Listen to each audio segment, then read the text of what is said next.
السلام عليكم ورحمة الله وبركاته.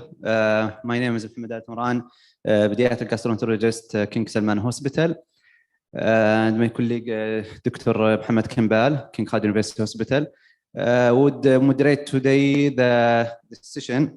We know it's after break session a little bit, but will be interesting, inshallah, and common subjects to be discussed, and we will make it more enjoyable because of the debates.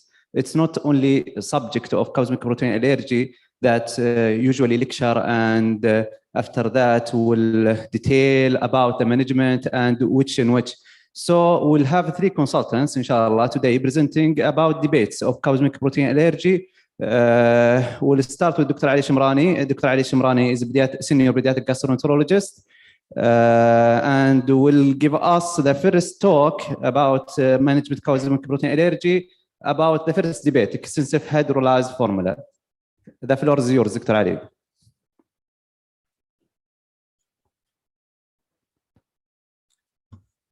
بسم الله الرحمن الرحيم. الحمد لله رب العالمين، والصلاة والسلام الأتمان الأكملان على المبعوث رحمة للعالمين سيدنا محمد وعلى آله وصحبه أجمعين. Thank you very much for the organizing committee for giving me the opportunity this afternoon to have the debate. How I was happy actually, because we are going to have what look like an interesting debate this afternoon. And what I'm going to do, actually, I'm going to have the debate with other special formulas as well as the debate for the same extensive hydrolyzed formula. So let's go. Of course, we're proud that we came from Mecca, and that's the more security and the most peaceful area, beside Haram. I'm a baby-friendly hospital man. Every time we're encouraging the breastfeeding, so this slide has to be every time and everywhere when I'm going to interesting, presenting my cases. Okay, put in mind that we still have the allergy global rise, and they should be concerned. 30 to 40% worldwide, the cow milk protein allergy is still going on. 5 to 10%, 5 to 8% of infants and young children. About 2 to 5% of them, they are related to the cow milk protein allergy. We are going to be a little bit faster, so we can have to go to the special formulas. We have to have what look like an introductions for the special formulas. The food allergy is defined as an adverse health effects arising from the specific immune response that occur following the exposure to the given food. The immune reactions may be immunoglobulin IgE, it would be IgE mediated or non-IgE mediated, which is so important. We're now going to talk actually about the extensive hydrolyzed formula. Cow's milk protein allergy is the leading cause of food allergy in infants and young children younger than 3 years. However, cow milk protein allergy with gastrointestinal tract can happen according to the age. You could have it in children, you could have it even in adolescents, and could proceed to adults. Everybody knows this kinds of algorithm, but we need to go a little bit faster so that you know what's going on related to the how do you deal with cow milk protein allergy if you do have such cases. First one, if you have to go with history, physical examination, and laboratory tests.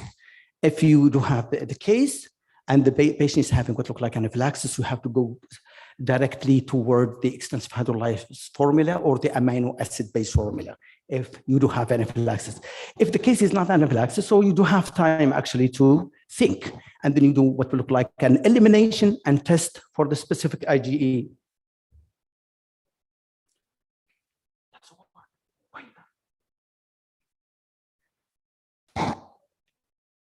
Okay, and then at that same time, you have to measure the IgE. If you have an IgE mediated, then you are dealing with most likely cow milk protein allergy. If it's not IgE mediated, so you need to go and do the oral challenge test with cow milk protein, could be open, single, or double blind, and so on. If it's positive, it's again, you have to go for therapeutic with cow milk protein allergy. If it's negative, it's not cow milk protein allergy.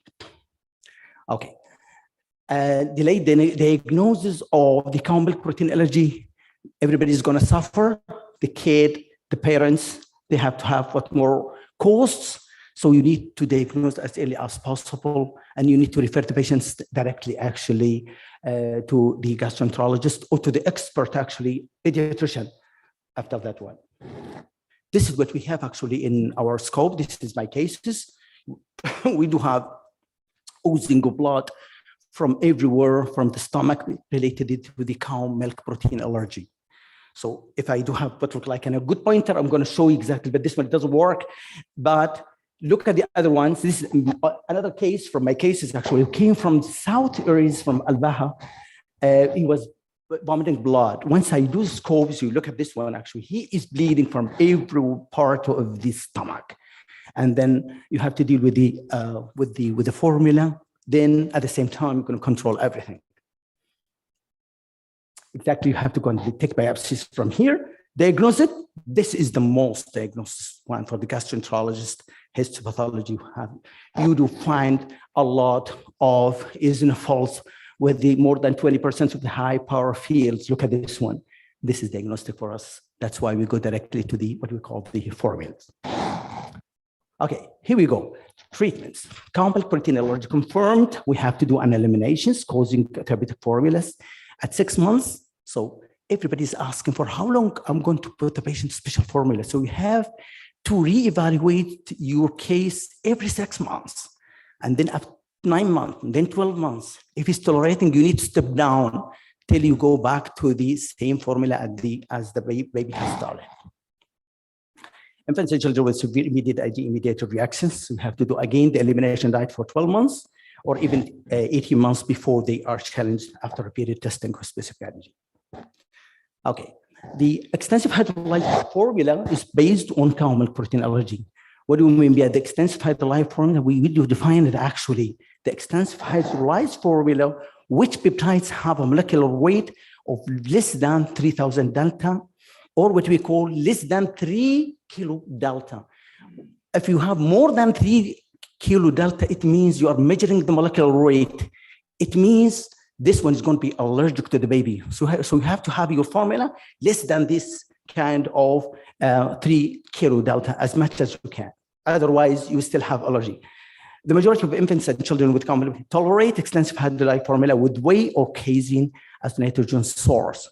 If you just remember that some people who've so expert again the formula, you would see some of them they are whey based and some of them they casein because of what will be some of the materials that it helps actually to be digested in the stomach. Okay, here we go. This is what we call the peptides is going to be broken. This is the complete one here, and the other one is peptides start to be broken. So you do have the hypoallergenic one, and the other one is more being broken. We call it the extensive hydrolyzed one. And you do see the other one, it doesn't have any peptides. That means you are dealing with amino acids only. Okay. Now we do have the debates with the extensive hydrolyzed formula with the other formula. According to the study of Australian, DRACMA, which is the diagnosis, challenging cow milk protein allergy, and the European Society of Gastroenterology and Hepatology and Nutrition. So let us have one. GI syndrome, for example, we do start with the extensive hydrolyzed formula. And the proctocolitis, again, we start with the extensive hydrolyzed formula. Then except only the eosinophilic esophagitis, they do start with amino acid-based formula. And the other one, like atopic eczema, immediate food allergy, they start with extensive hydrolyzed formula rather than the amino acid-based formula. So I do go with the debate, actually, the extensive hydrolyzed formula. Okay. The other thing that I'm going to show you right now, the protein is broken down for the extensive hydrolyzed formula down into the small parts that is more easier for the baby to be just digested. Look at this one. This is what I have told you before regarding this is complete protein with the partial hydrolyzed formula. You see also slightly the peptides start to be broken, and more in extensive hydrolyzed formula and more amino acids. This is an example of these formulas that if somebody is interested to know exactly what do we mean by the extensive hydrolyzed formula. Alpha-Ray, that's an old one. What is the difference between old Alpha-Ray and the new one that we do have, right? Alpha-Ray it does have what we call the lactose because of gut tolerance. Okay, Pepti Junior, Peptamine Junior, Frisolac, and Alernova. Those things, extensive hydrolyzed formula, you should start before you go to the amino acid formula because of the taste, because of the smell, because of the cost, and so on. Okay, this is an example. Have a look only, and then we go. It doesn't work. Efficacy is about 90%. Amino acid-based formula efficacy more than 90%.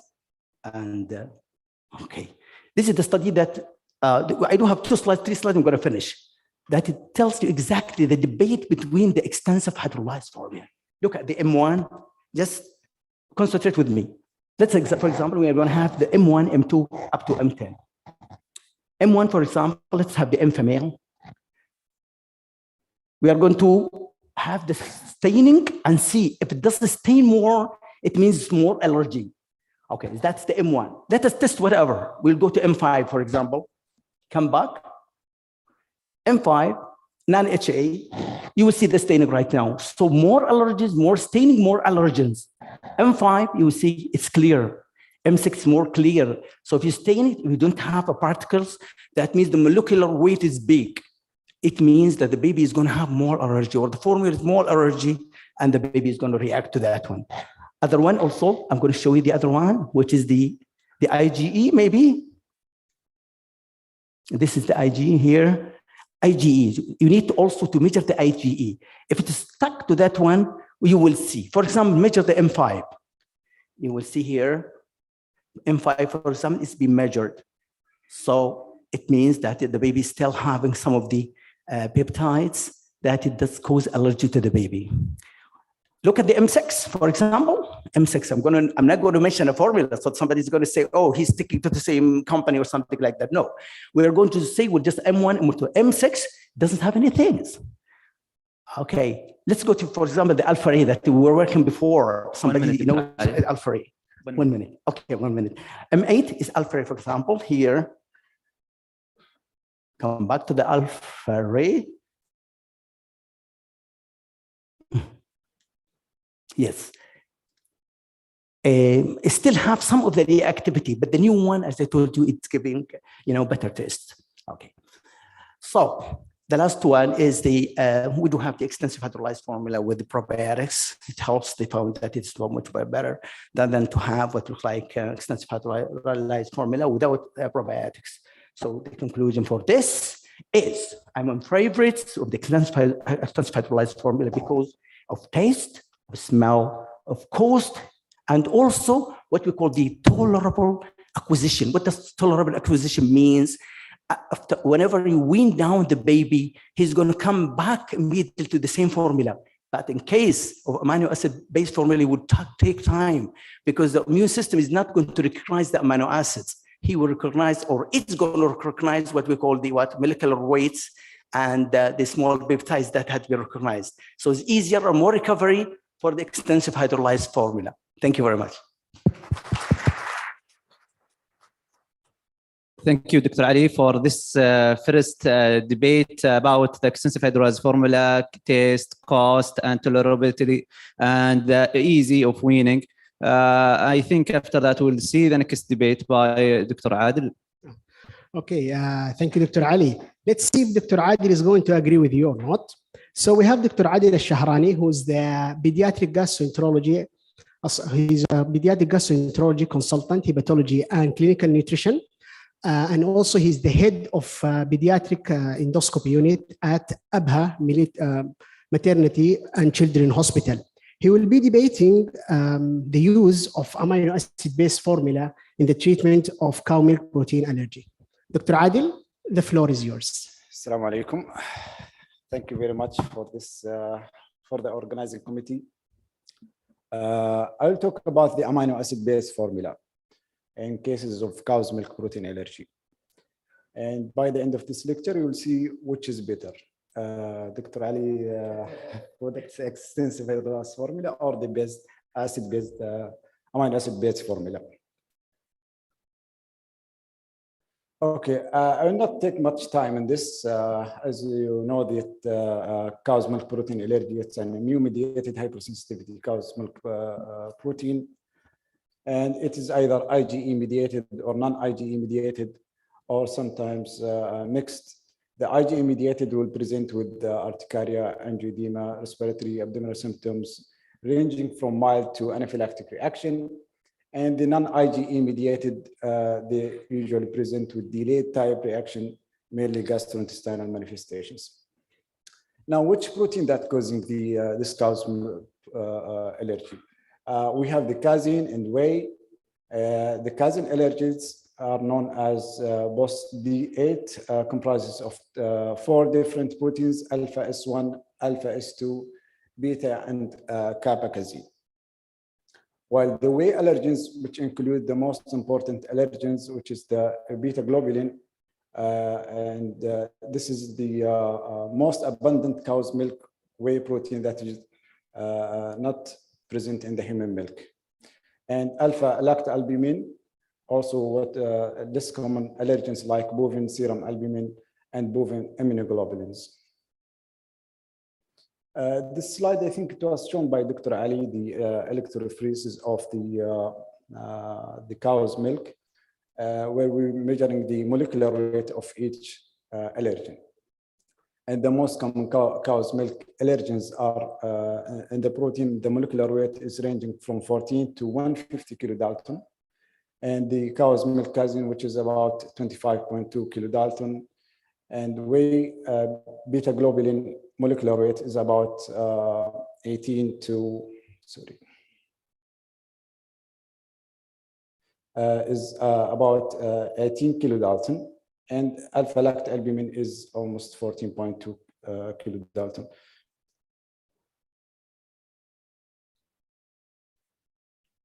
Okay, based on the American Academy of Pediatrics on 2008, the cow's milk formulas are categorized based on their hydrolysis into intact milk protein, the partially hydrolyzed formula, which contain oligopeptides with a molecular weight generally less than 5 kilodalton, and the extensive hydrolyzed formula that containing only peptides chains that is having molecular weight less than 3 kilodalton, while the amino acid-based formula is a peptide-free mixture of essential and non-essential amino acids. And the actual prevalence younger than 3 years of age is almost 3% in the developed countries. The general concept of management of cow's milk protein allergy very simply is to avoid the allergens, which is the changing the milk formula. Okay. Now, what is the difference between the extensive hydrolyzed formula and the amino acid-based formula? Both formulas, they have the same content of protein and the composition, and the only difference that is the how this amino acid is delivered. That contain only 3 amino acids in amino acid-based formula, but small peptide changes in extensive hydrolyzed formula. So these differences may have implications in the protein metabolism only, but the protein contents are the same. Now, amino acid formula is currently used in the cases of non-responsive to the cow's milk protein allergy, that is, or not tolerable by the extensive hydrolyzed formula, and also is used in the cases of severe allergic reaction with multiple food allergies, because this formula, by definition, it is non-allergens. Amino acid-based formula is able to ensure a rapid recovery from the clinical symptoms, although there is no sufficient data for that, but I will show you some studies that prove that amino acid-based formula is shortening the 3 days symptoms with patients with cow's milk protein allergy. The first study was done in South Africa, showing the residual allergenicity of amino acid-based formula and extensive hydrolyzed formula in patients with cow's milk allergy.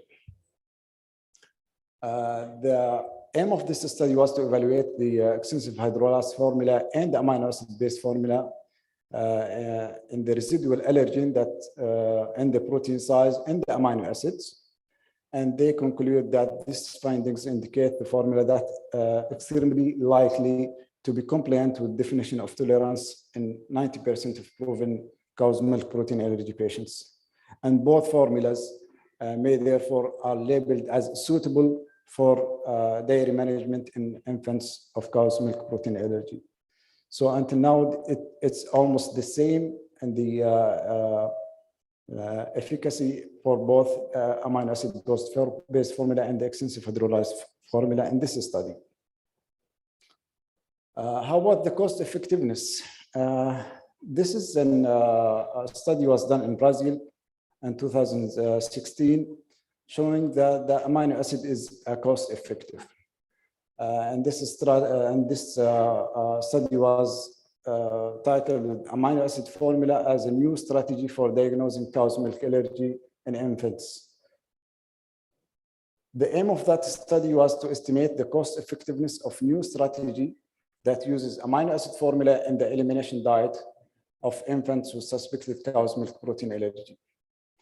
And they conclude that the new strategy, which using amino acid formula in the elimination diet, followed by oral challenge, is dominant pharmacoeconomic approach that is lower cost and result in an increased number of symptoms-free days.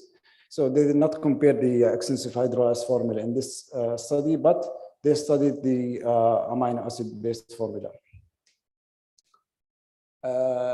How about the long-term effect of amino acid-based formula? Is it good in the maintaining normal growth and protein metabolism?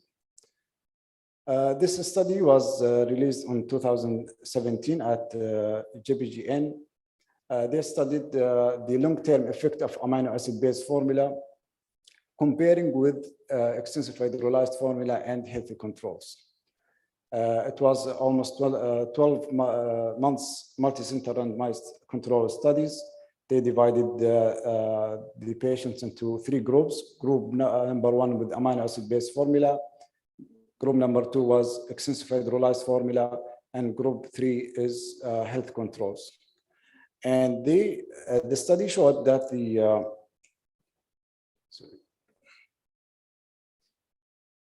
the study showed that both amino acid-based formula, the group 1 and group 2, which is use extensive hydrolyzed formula, are the same.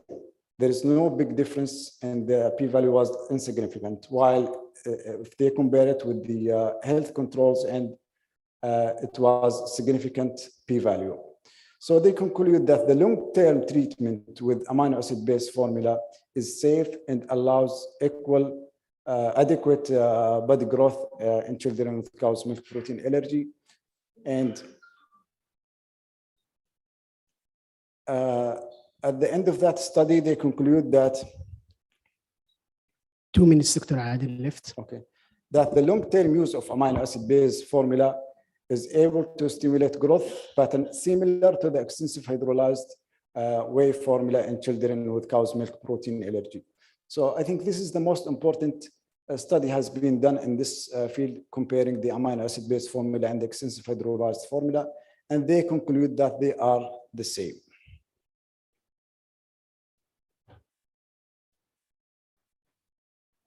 Efficacy of amino acid-based formula in relieving short-term symptoms. Another systemic review was showing again the clinical benefits for amino acid-based formula in both symptoms and growth in infants and children. It was a bit old study in 2001.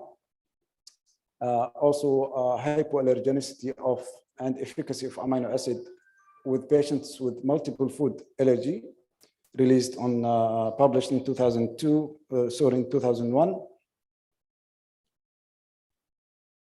And also this study showed that the amino acid was hypoallergenic and effective in the maintaining of normal growth for children with cow's milk protein allergy and multiple food allergy.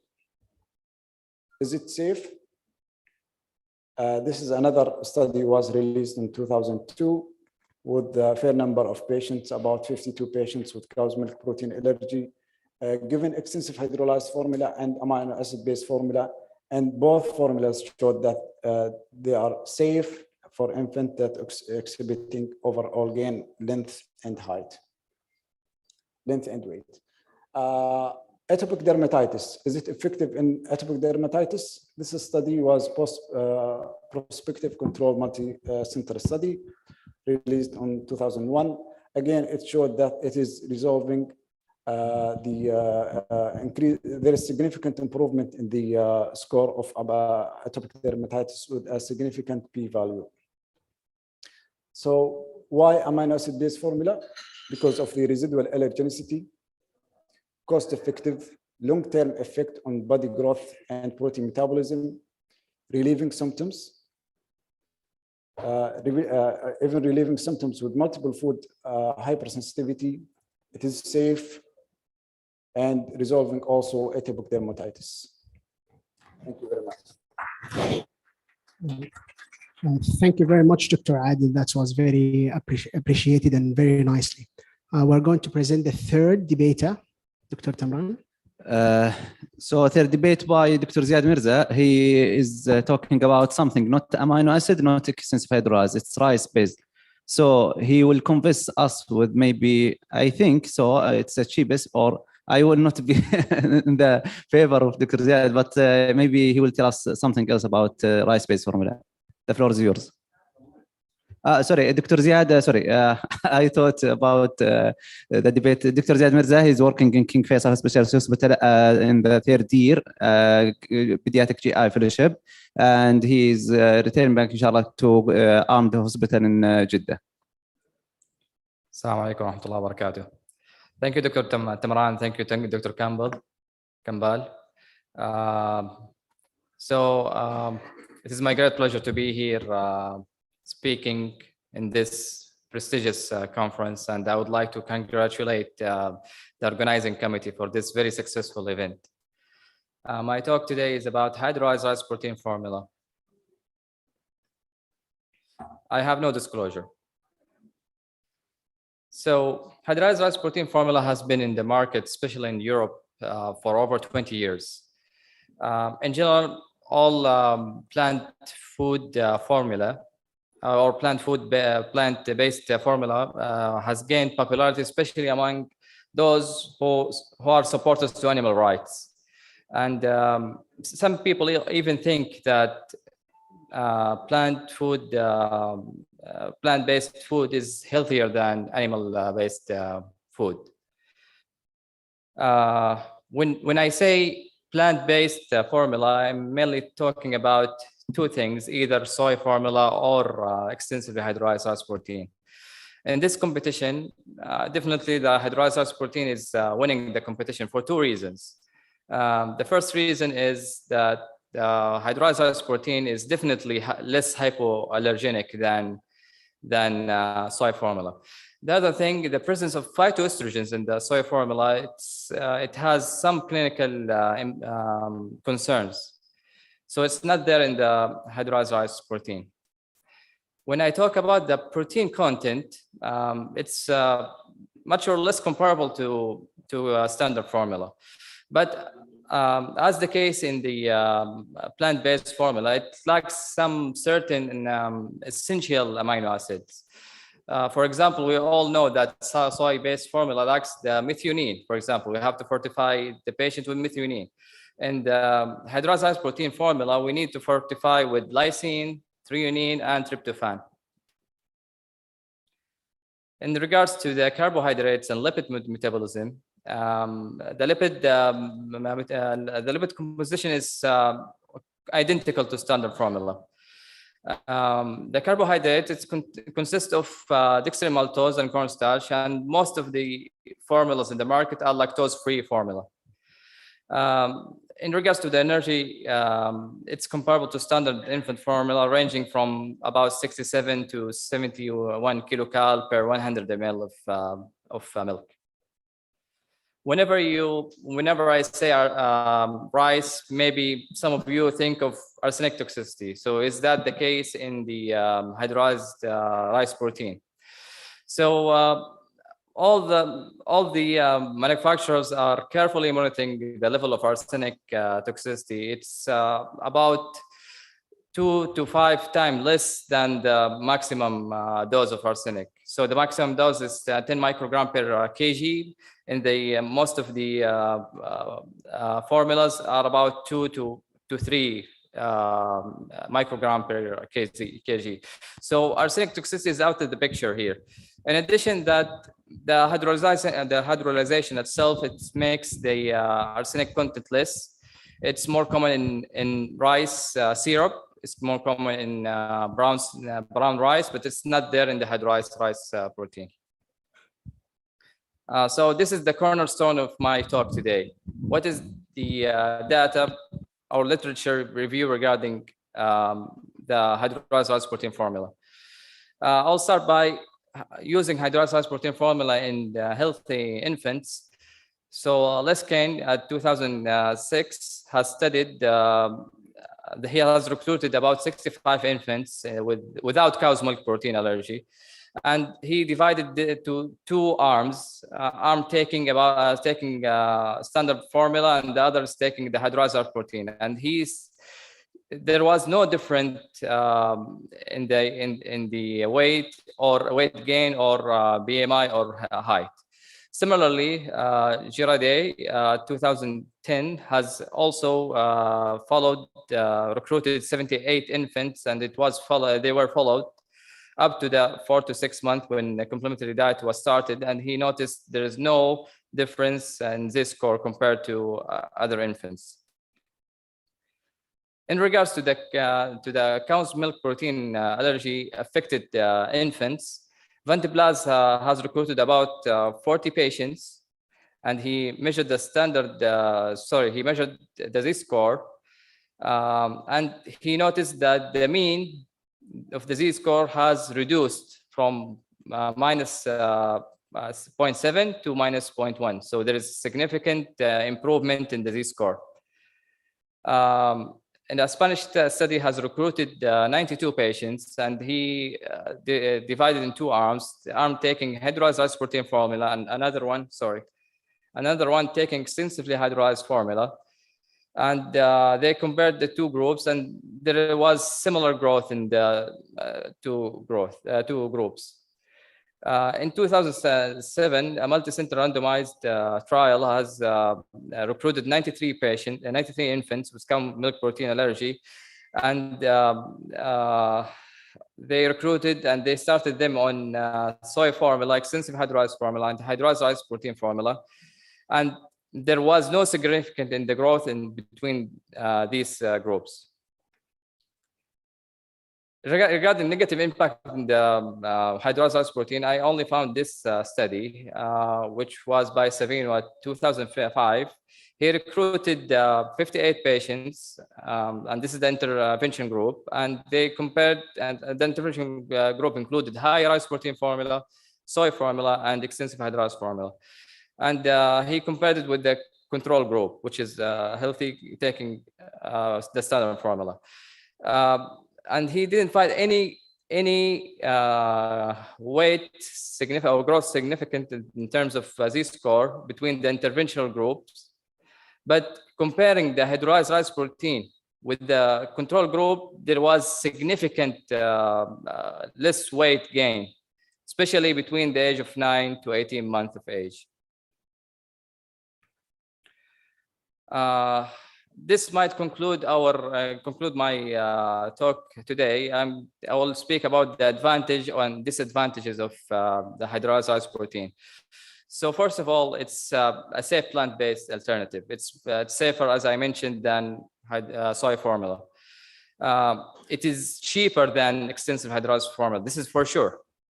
And it's more palatable and it's more tolerable to infants than extensive hydrolyzed and amino acid-based formula. The disadvantage for me, it's the availability. We're still lacking availability it's not there in the markets. It's not been used in North America yet, nor in Australia. And it needs to be supplied with essential nutrients such as what I mentioned, lysine and threonine and tryptophan, in addition to vitamin D. And most importantly to me, I think the data are lacking regarding the long-term follow-up. Even the evidence that I presented, for me, there is some, I can tell you that there is sample bias. The recruited patients, the highest group was 92 patients, which is nothing. So I think this is a good area for research. I think we can recruit our patients. We have the patients, we have a good number. We can study these type of patients after starting them on hydrolyzed protein, and we can even do more than what has ever been done. We can measure the bone densimeter, for example. It's never been there in the literature. We can take a lot of data using this, using our population. And these are my references. And if you have any feedback, please scan this QR code. I'm very happy to receive any comments and feedback. Thank you so much. Thank you, Dr. Ziad, for this up to the point. And I mean, about the rice-based formula, maybe also Dr. Mohammed Kimbal will take the questions from the audience. I think maybe to come to the stage, maybe to ask all the three debates. If you please can come, Dr. Ali, Dr. Adil, and Dr. Ziad. So we'll open the floor for questions. Over here, please. Yes, so After you.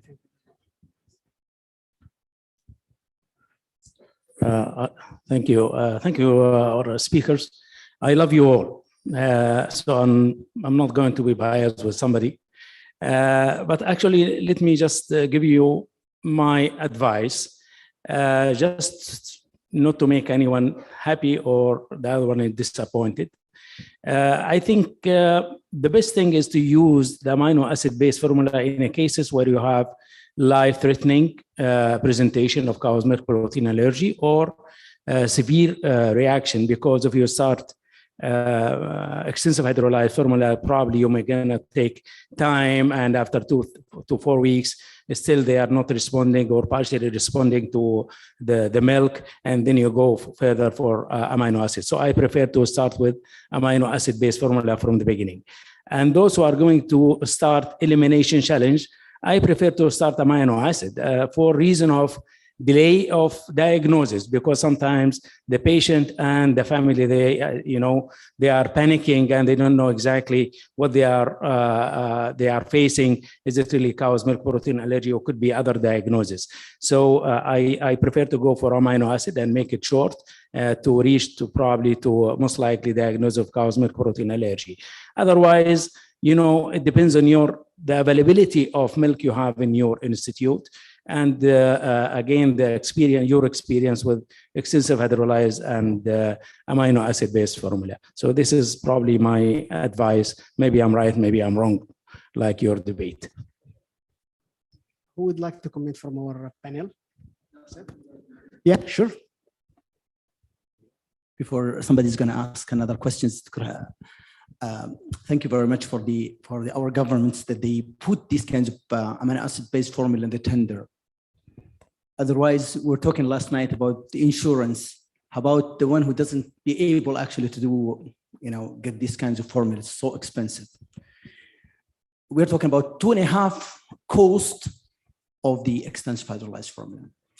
Well, I'm not going to go directly unless the patient is so severe actually he presented, for example, vomiting blood or otherwise. So why don't we start for the extensive hydrolyzed formula and see how things is going? If for those people whom they cannot make it available for their kids, we are talking about 250, something like that for the purchasing, isn't it? Awesome and nice. Do you have another question? Yes, please proceed.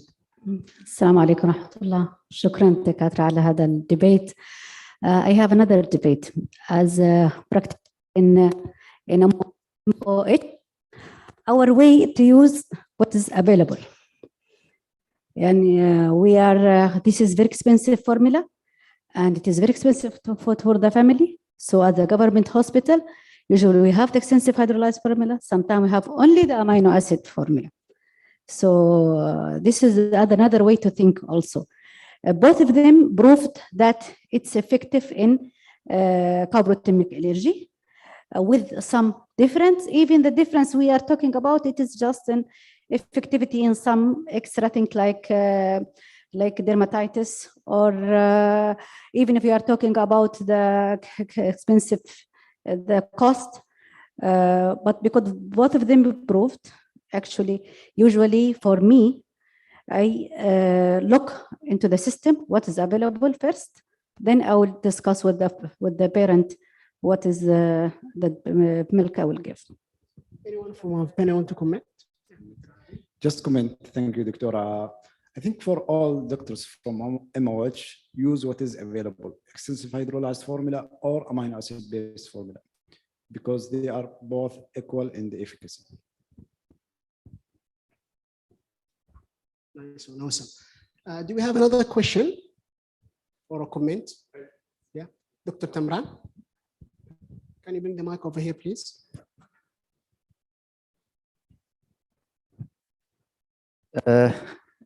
Maybe, as I mentioned before, the debate between extensive and amino acid.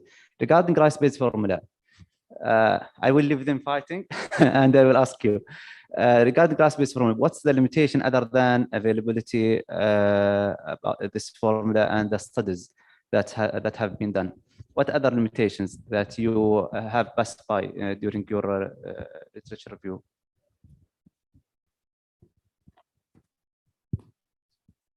So the limitation of hydrolyzed protein formula, that first of all, the biggest limitation is the availability for sure. The second issue is there is actually no long-term follow-up regarding those patients. Most of them, they started complementary diet at the age of 6 months, and then they lost the follow-up. They also did not comment about the bone densimetry, the bone mineralization. I mean, does it affect the more bone density or not? The other thing that you should supply with the essential amino acid that I mentioned, the tryptophan, the lysine, the threonine. It's all missing in the hydrolyzed rice protein formula. So yeah, I think this is the main limitations. I don't agree so much actually with the rice formula and soy-based formula, prosopia, and so on. The first thing is the allergic reactions. I think Dr. Ziad probably, I'm not quite sure that he mentioned this one, still talking about cross reactivity up to 30%. So that's why I'm not in so favorites actually starting with this partially hydrolyzed formula, as we mentioned, because of the big molecules, allergenicity, and so on, rather than availability, rather than what we call it, the long study run. I'm sorry to tell you that I've tried it more than once. It doesn't help me so much, especially in those patients having chronic diarrhea. Though Dr. Ziad is so convinced about this one through the growth. Wow.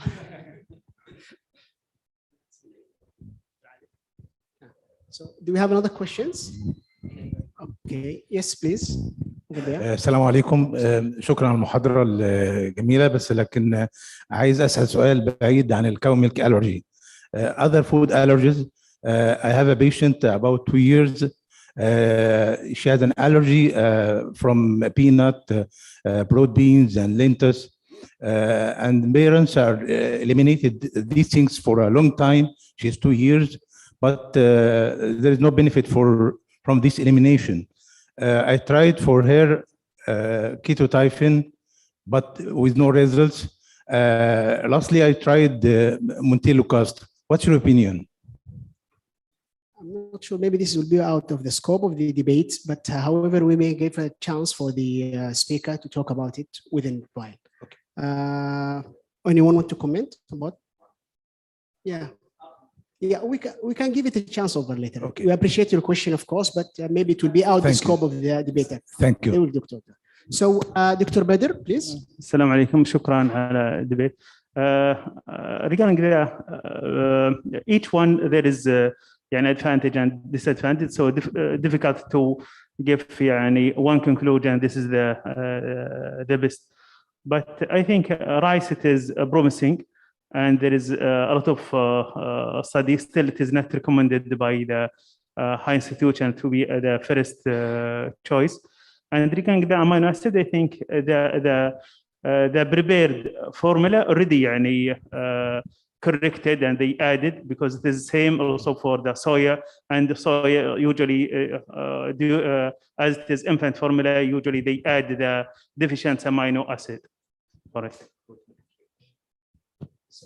I think by the question of Dr. Ali. No, please, yeah, you cannot say no, yeah. Just a comment. Not everybody is working in MOH, so we are, moving towards the transformation, and money speaks. So I think when we choose, upon the, evidence-based, like amino acid-based formula, is indicated for eosinophilic esophagitis, for severe reaction anaphylaxis. Then the debate comes whether extensive hydrolyzed or amino acid based is the best. Dr. Adel, he mentioned that amino acid may be cost effective, although it may be expensive. But if you use extensive hydrolyzed, then comparing with the extensive hydrolyzed formula, it's cost effective. This is what I mean. Amino acid, you mean? Yes. Yeah. So it's the shorten, as Dr. Harbi said, it will shorten the waiting time, the response time, the different visits, and so on and so forth. But I think rice based formula is promising, as Dr. Badr said. We are moving toward the change in everything. So we need to rethink again, and this is the aim of this debate, is just to open eyes about whatever available around us. Thank you. All right. By this, I think, I hope that our debates shed a light on this hot topic. And I want to thank all my panel, Dr. Ali, Dr. Adil, and Dr. Ziad, and also my organizer with me, Dr. Mohammed Tamran. I really appreciate your attendance and wish you a pleasant afternoon. Thank you very much.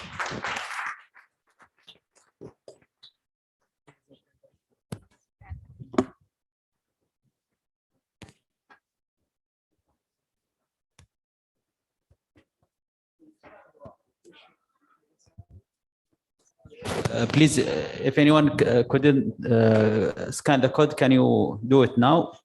We are, we'll do the next session, inshallah, now.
Start. Assalamu alaikum. Let us start the next session. It gives me an honor to present Dr. Badr Salim, a senior consultant in King Fahd Medical City, and with a lot of experience in treating patients on TPN. So he's going to talk about intestinal failure, his experience in Saudi Arabia. Dr. Badr, the floor is yours. Assalamu alaikum wa rahmatullahi wa barakatuh. Thank you to invite me, and special thank for SASPGHAN because she's concentrated and focused on this subject, you know, for the second or third time. Intestinal failure, maybe I will start with the GH, our patient, which is, she's 9 years old, girl, and she was referred to us from peripheral hospital with diarrhea and severe malnutrition. And they tried to refer her to a higher center 3 times, but unfortunately it was refused or not accepted. And she admitted in the local area 7 times in different hospital, and she received also TBN for intermittent period. The central line for her was changed 4 times. When she developed also deep vein thrombosis and subclavian and vein, and she developed also high liver enzymes. She was on proton pump inhibitor, metoclopramide, and low molecular heparin, and with regular formula, and unvaccinated. And she did several surgery, and she's severely malnourished. And this is her investigation when she when received her. You can see she have neutropenia, and she have electrolyte imbalance with high urea and low calcium phosphate, and also high liver enzymes. And this is after, alhamdulillah, we managed her, and she was discharged on home parenteral nutrition and then program, and later on, alhamdulillah, we able to wean her totally. And this is another child who she has referred to us from another local hospital, and we manage him.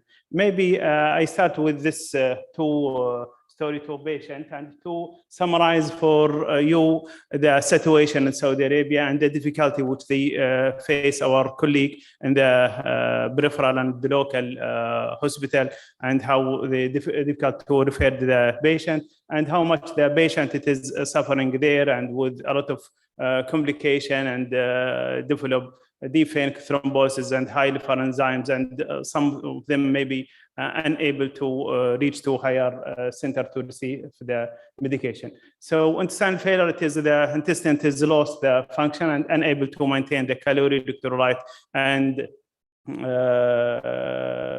fluid, and so the patient and the need IV supplement. Other than this, he will die. And this is the last or the first and the last definition from the SASPGHAN for intestinal failure. And before it was not clear the diagnosis, and now they added the patient and the need intravenous supplement.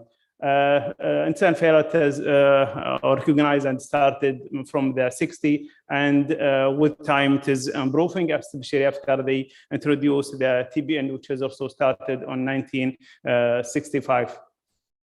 Intestinal failure, there's 3 types, and type 1, 2, 3, and most of the time we face the type 2 and 3, which they need TBN for about months to years in type 3, and most of the time type 1 was resolved, and our colleague from the general, usually they deal with it.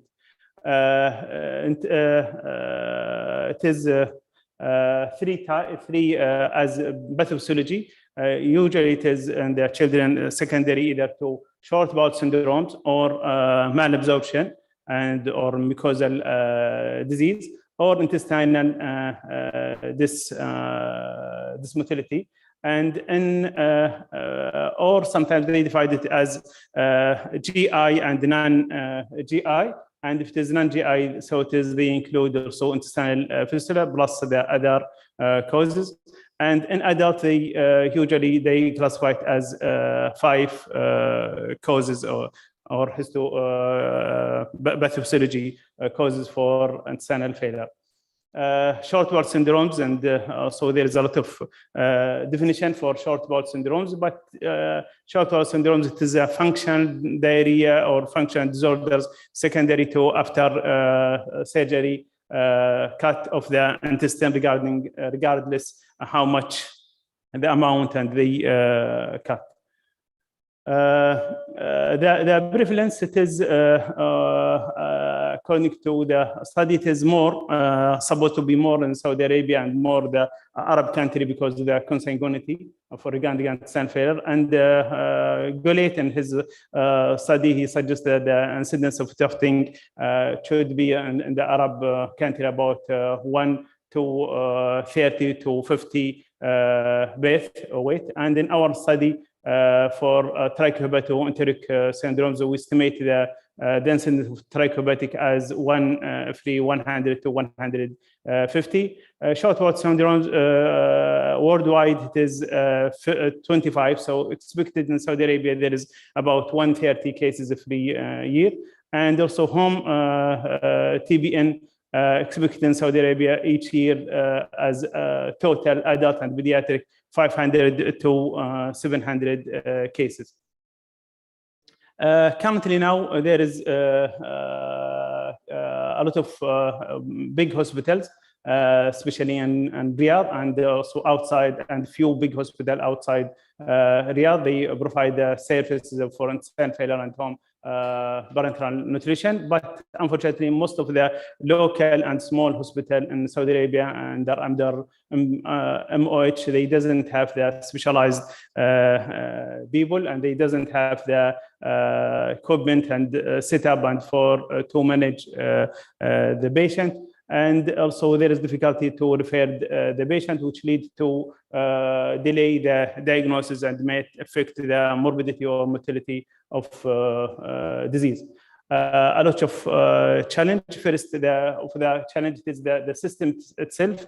There is no national program, no clear framework and for referral patient and with intestinal failure, and who must be accept this case, and also lack of the national standard protocol. So all the systems still need to work on the system for the intestinal failure management. Plus the administration in general, it is not enthusiastic and this subject, and there is no clear plan and the support from the admin in general, especially in peripheral area. Also, the consumability is difficult, and most of the time it is not available. Training also difficult. Even if you want to train the people, it take long time sometimes, and we take from us 6 to 8 months until we get the trainee for training. It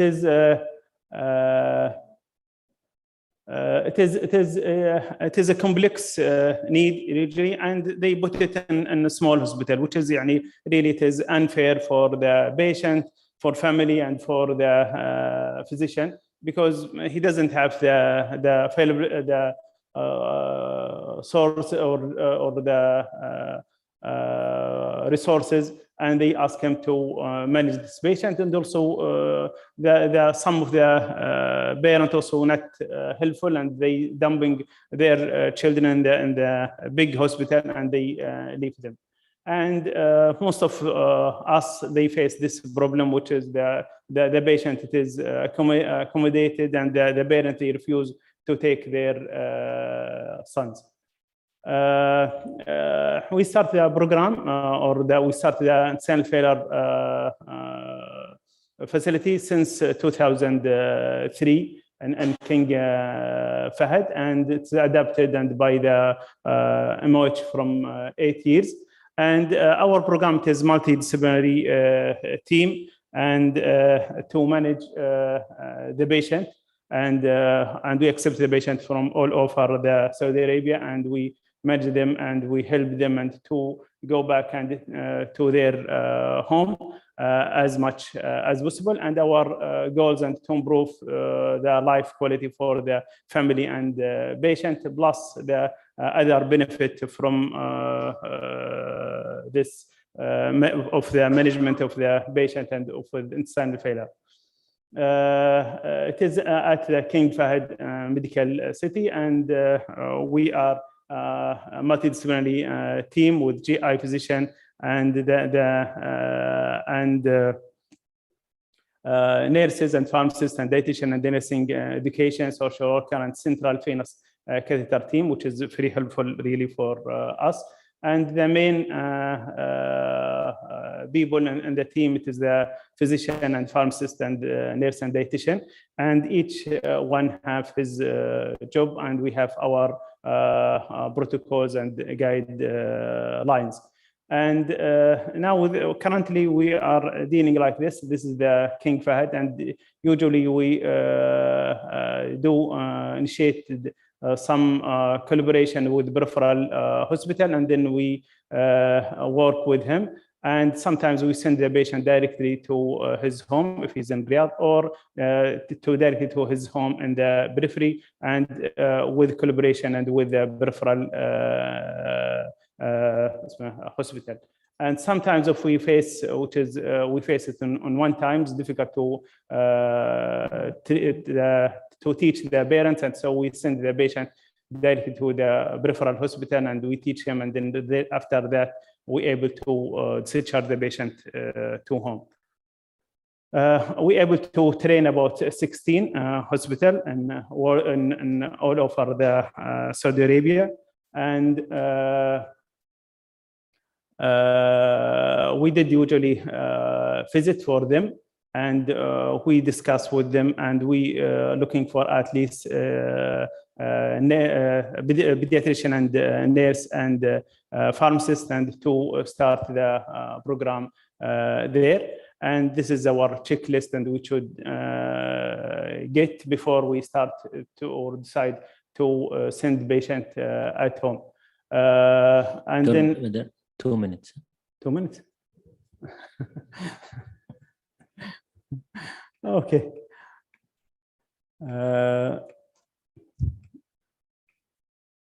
This is our visit to the periphery, and then we bring the people for training, physician and pharmacist and nurses, and sometimes we visit them and we train them, and we able to train about until now about 300 people between parents and physician and nurses. And we discharge the patient. This was the first patient we discharge him. If the patient is from village, and then we send for him, and there is no big hospital, we send for him the TBN. We continue to support them and see them in the clinic and monitoring them. This is the most important now. And from our patient, and so regarding the intestinal failure, this is the common causes of intestinal failure in Saudi Arabia from our center. It is intestinal atresia and neck and fibrosis and gastroschisis. Rarely, and we don't have any patient with inflammatory bowel disease lead to short bowel syndromes.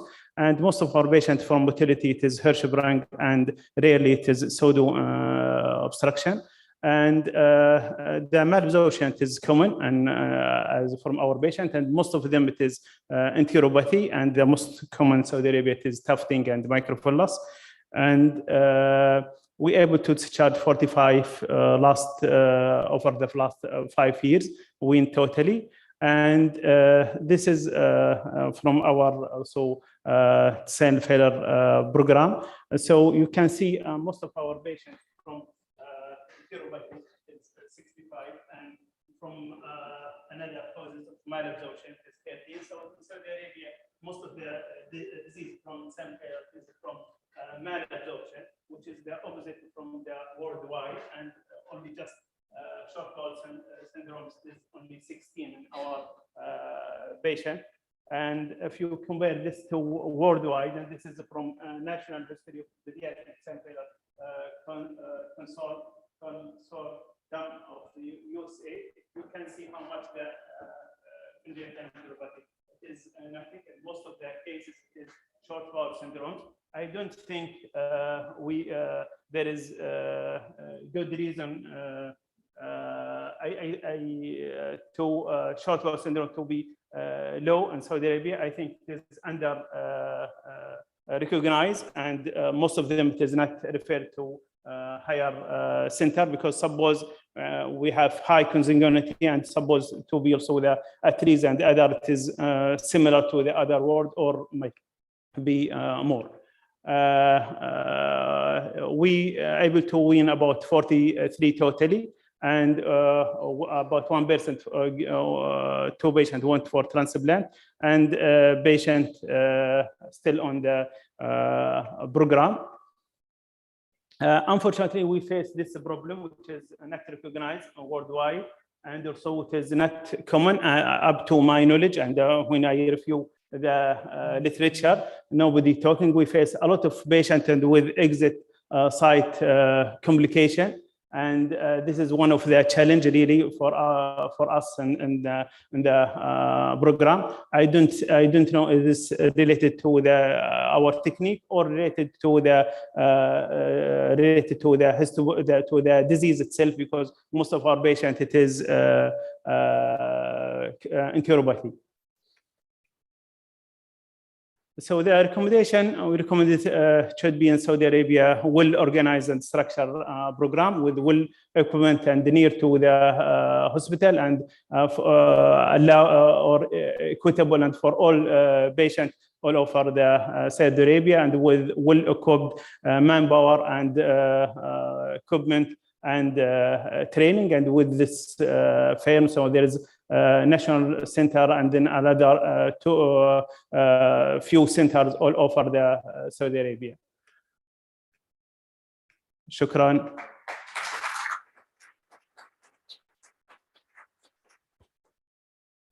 Thank you, Dr. Badr, for sharing the experience of Saudi Arabia with intestinal failure. And as a newly graduate consultant, I know the challenges, and it's one of the most challenging cases we are facing.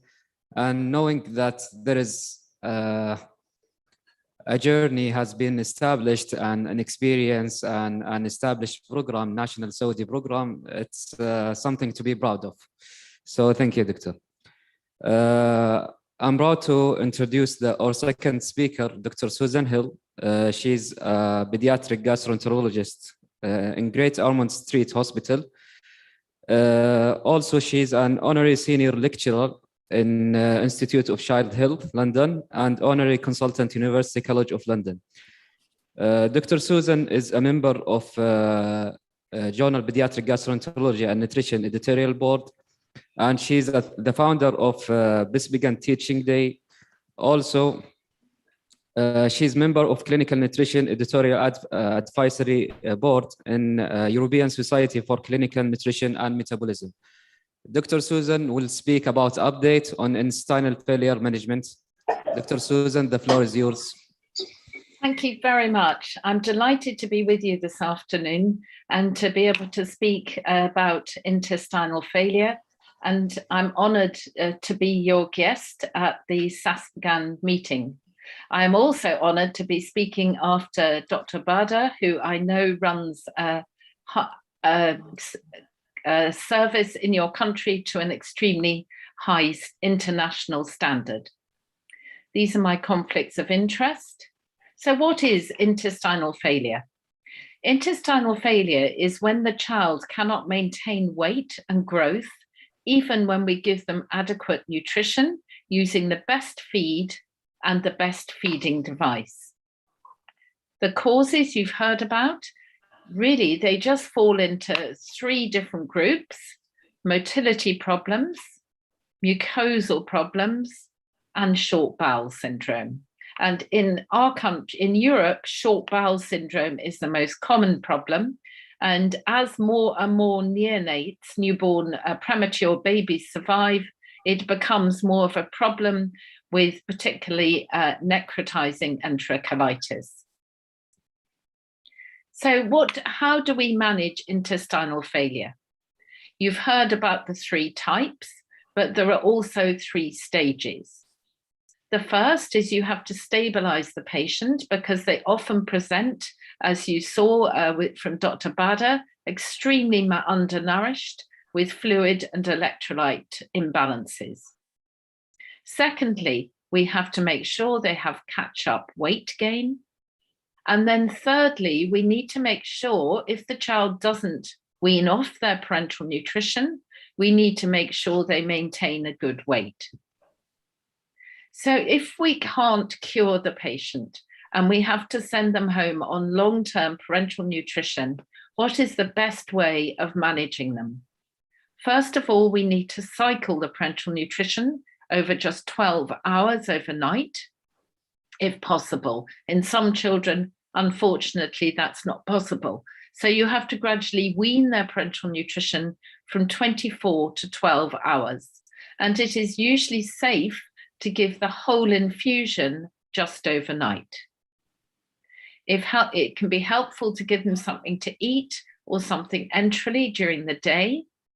And the main problem that stops us from allowing a child to have the day off parenteral nutrition is a low salt balance. So it's important to give extra salt if needed as a supplement. So the most important test for that is urine sodium. Also, when we're sending a child home, we may reduce the lipid infusions to 2 or 3 times a week to protect the liver. And then we should stop any unnecessary medications. So here is your little, this is Bushra, aged 4 months. She presented in infancy with watery diarrhea that was thought to be urine. And she actually presented to our nephrology colleagues with renal failure. It was only after a week that they realized she had such watery diarrhea that actually she was dehydrated secondary to her gut losses. And we started her on parenteral nutrition. Fortunately, her renal failure was reversible, and here she is at 4 months. So these are your 4 choices. Either you keep your child in your hospital, you discharge them to their local hospital, or you do what you've just heard from Dr. Bada, which is the accepted best management worldwide at the moment, is to discharge home after training the parents to manage the parenteral nutrition. If that fails, you may need to arrange an intestinal transplant. So Dr. Bada mentioned about training, and that can take 30 hours and over a minimum of 2 weeks. You may need to make sure that there's water and electricity at home. You have to have a pharmacy for manufacturing the parenteral nutrition and some funding so that it can be made and, if possible, delivered to home. And as you heard, it's important to have shared care with the local hospital so the family don't need to come back to your specialist centre every time there's a problem. So what happens to these children at home? Well, there are some life-threatening complications, and our job is to minimise these. So one of them is infection related to the catheter and bacteria entering the bloodstream, then liver disease, which you'll hear about later, and thrombosis. However, we're now so good at keeping these children alive that we have some new long-term problems. One of these, and particularly the short bowels, is intestinal small bowel bacterial overgrowth when often when they're eating a lot of refined carbohydrate. Then there's a problem with D-lactic acidosis can develop secondary to that, which can affect conscious level. Growth may be a problem, and in the longer term, metabolic bone disease. So the central venous catheter, as you saw, there can be infection at the exit site and the bloodstream. There can be occlusion. There can be a prothrombotic problem with pulmonary emboli. And we have one little girl who likes to bite her line and bites a hole in it, so it needs to be regularly repaired. So if you have a child who has a high fever of more than 38 degrees centigrade at night, what do you tell the family to do? This is the child who's gone home. Do you tell them to recheck the temperature and contact the hospital in the morning? Or do you tell them to take the child immediately to hospital and start antibiotics? Or take to hospital to observe and have blood tests, including blood culture?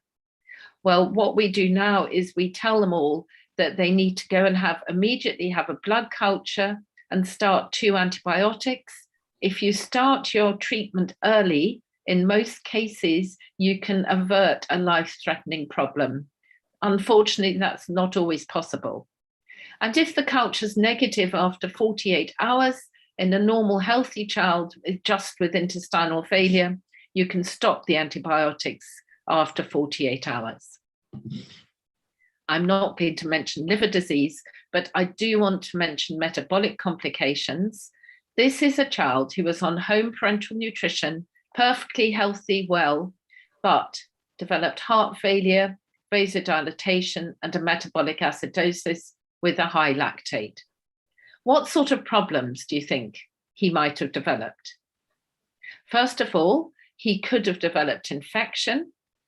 Then other reasons for losing consciousness could be a blood sugar problem or other metabolic salt imbalances.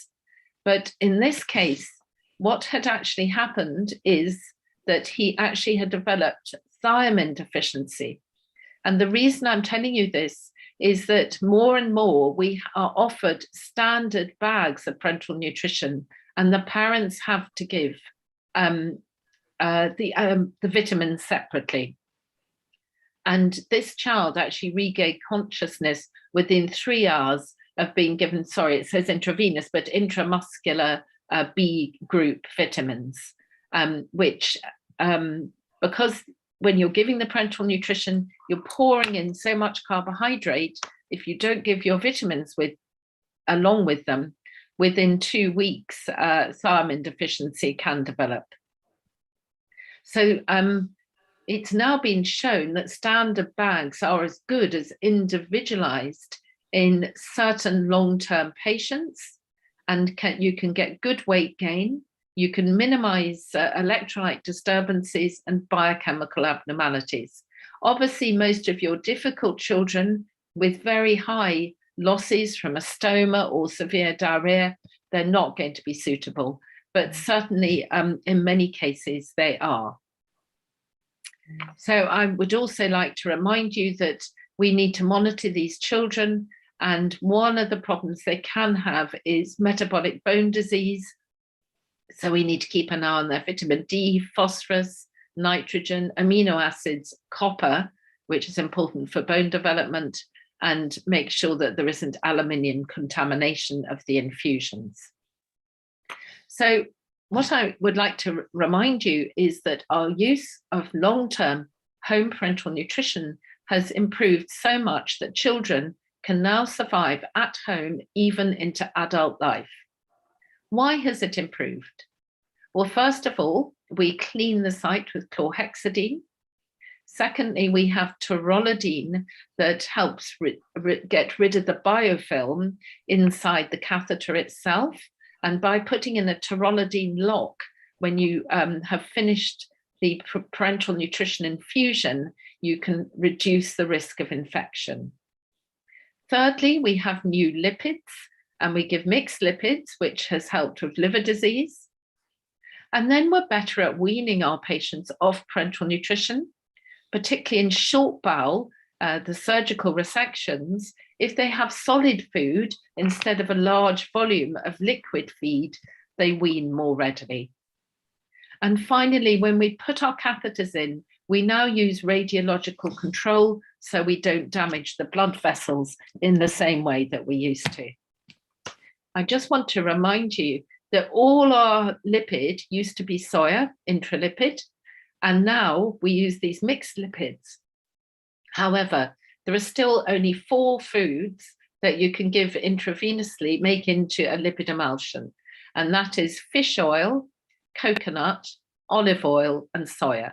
So when you have a mixed lipid emulsion, it will only contain those 4 and possibly an artificially made lipid as well. As you heard earlier, the key to success is multidisciplinary team management and monitoring. You need to monitor the biochemistry, the growth, the macronutrients, fluid and electrolytes, and then micronutrients, maybe 2 to 4 times a year, and more often if there are problems. We need to remember as well that if the child isn't weaning off their parenteral nutrition, is there a surgically correctable problem that we need to deal with, particularly in the children with short bowel. And sometimes they develop adhesions and dilatation and may need an upper intestinal contrast study. So these are the blood tests that we do, and annually a DEXA scan, thyroid function, because there's not much iodine in parenteral nutrition, and we would do a lung perfusion scan as well. So here we are at home. I wanted to just show this slide because we let our children go swimming. This little girl has her central line. As long as she changes the dressing and lets it dry out afterwards, and the water, we ensure that we tell them only to go in relatively clean sea or relatively clean swimming pool water. The families like to take their home parenteral nutrition and go on holiday, and the children can become employed as adults. But staying on parenteral nutrition can affect quality of life, and it is a burden of disease for the whole family. Mothers in one of the most recent studies were more problems with depression than mothers of other children, and fathers found it interfered with their daily activities. So we do everything we can to wean our patients. I won't go into this in great detail for the sake of time, but if you've got a child who you've managed to reduce their parenteral nutrition to at least 50% of their requirements, then you should try a night off. And if they do have high losses, consider giving them extra sodium or extra oral rehydration solution the day that they don't have parenteral nutrition. The other point I'd like to make is how important it is to keep the weight on a similar centile to the height. We used to make these children overweight. And actually, you'll see this little boy who is so excited to show me he's just lost his central venous catheter. He does not look overweight, and that's because we aim to keep his height and weight on the same centile. So I was asked to speak about therapy. What other therapy do we use? We use nutritional therapy and then drug therapy.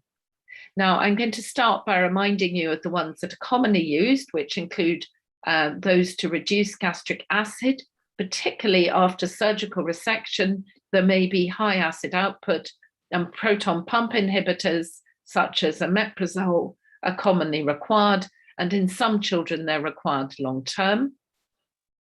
Then antibiotics may be needed for intercurrent infections and for small intestinal bacterial overgrowth.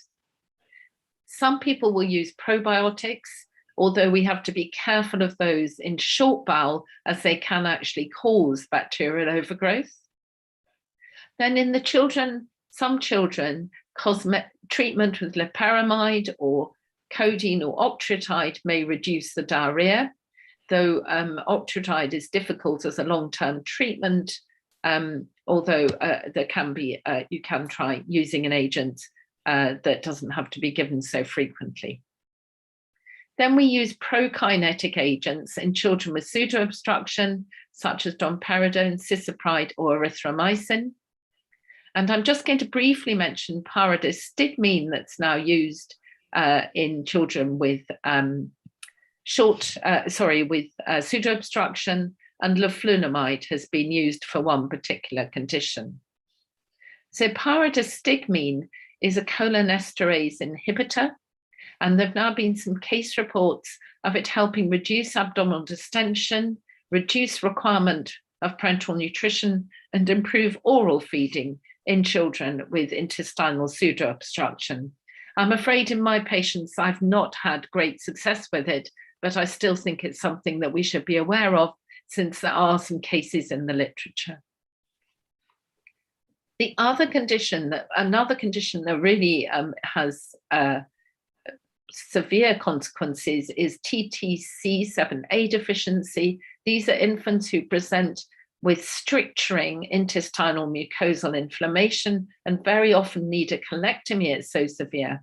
They also have a systemic immunodeficiency. And the treatment, the leflunomide, which is used in rheumatoid arthritis, seems to also help with the gut and reducing inflammation. Again, I haven't seen huge success, but we need to be aware that it may help. So the treatment I'd really like to talk about is the one that does seem to help. And this is used in short bowel syndrome. Most children with short bowel wean off their parenteral nutrition after several weeks or months, but there is a small number who are unable to reduce it.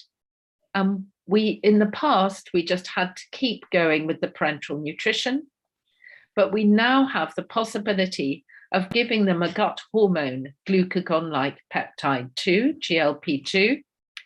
We all produce GLP-2 after a meal, and in you and me, it has a half-life of 7 minutes. It's produced by our L cells, mainly in the terminal ileum, and most of these children with short bowel will have lost their terminal ileum, so will have a low GLP-2 level. So we use it in children. So far, it's been recommended to be used in children who have a history of short bowel and had their major intestinal resection at least 12 months ago. So they've had time to adapt, since there's natural improvement after intestinal resection. They need to be stable and healthy for at least 3 months and been unable to reduce their parenteral nutrition by more than 10%. And the treatment that's been trialed and is licensed for use in Europe and North America, and I think in Saudi as well, is teduglutide, which has just one amino acid change compared to the native GLP-2. And this has a longer half-life of over an hour in patients with short bowel.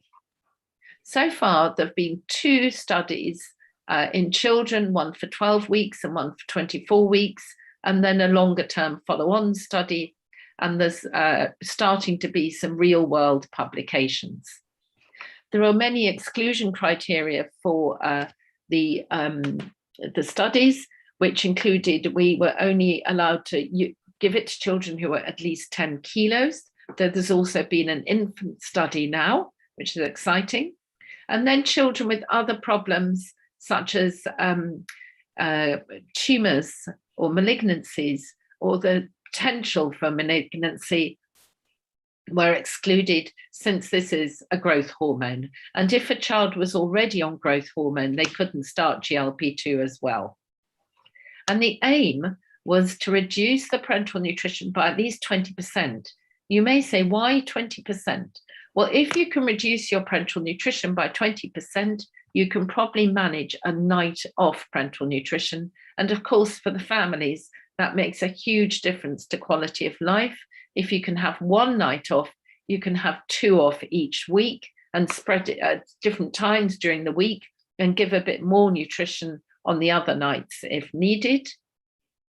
And the aims in the study were mainly to look at adverse events and ensure growth and laboratory safety data were all right. And this just shows you there were not, although 17 different sites were used, there were just 42 patients in the first study. And you can see they had all these different diagnoses for short bowel. And 4 patients weaned off parenteral nutrition. These were all had different diagnoses. One of them had a duodenal-colonic anastomosis, so ultra short bowel, and managed to wean off, but had to restart parenteral nutrition 4 weeks after stopping treatment. The adverse events were those that we see in this group of children anyway. They were related either to underlying gastrointestinal disease, such as vomiting, abdominal pain, and nausea, or they were related to intercurrent childhood infections such as upper respiratory tract infection and other things.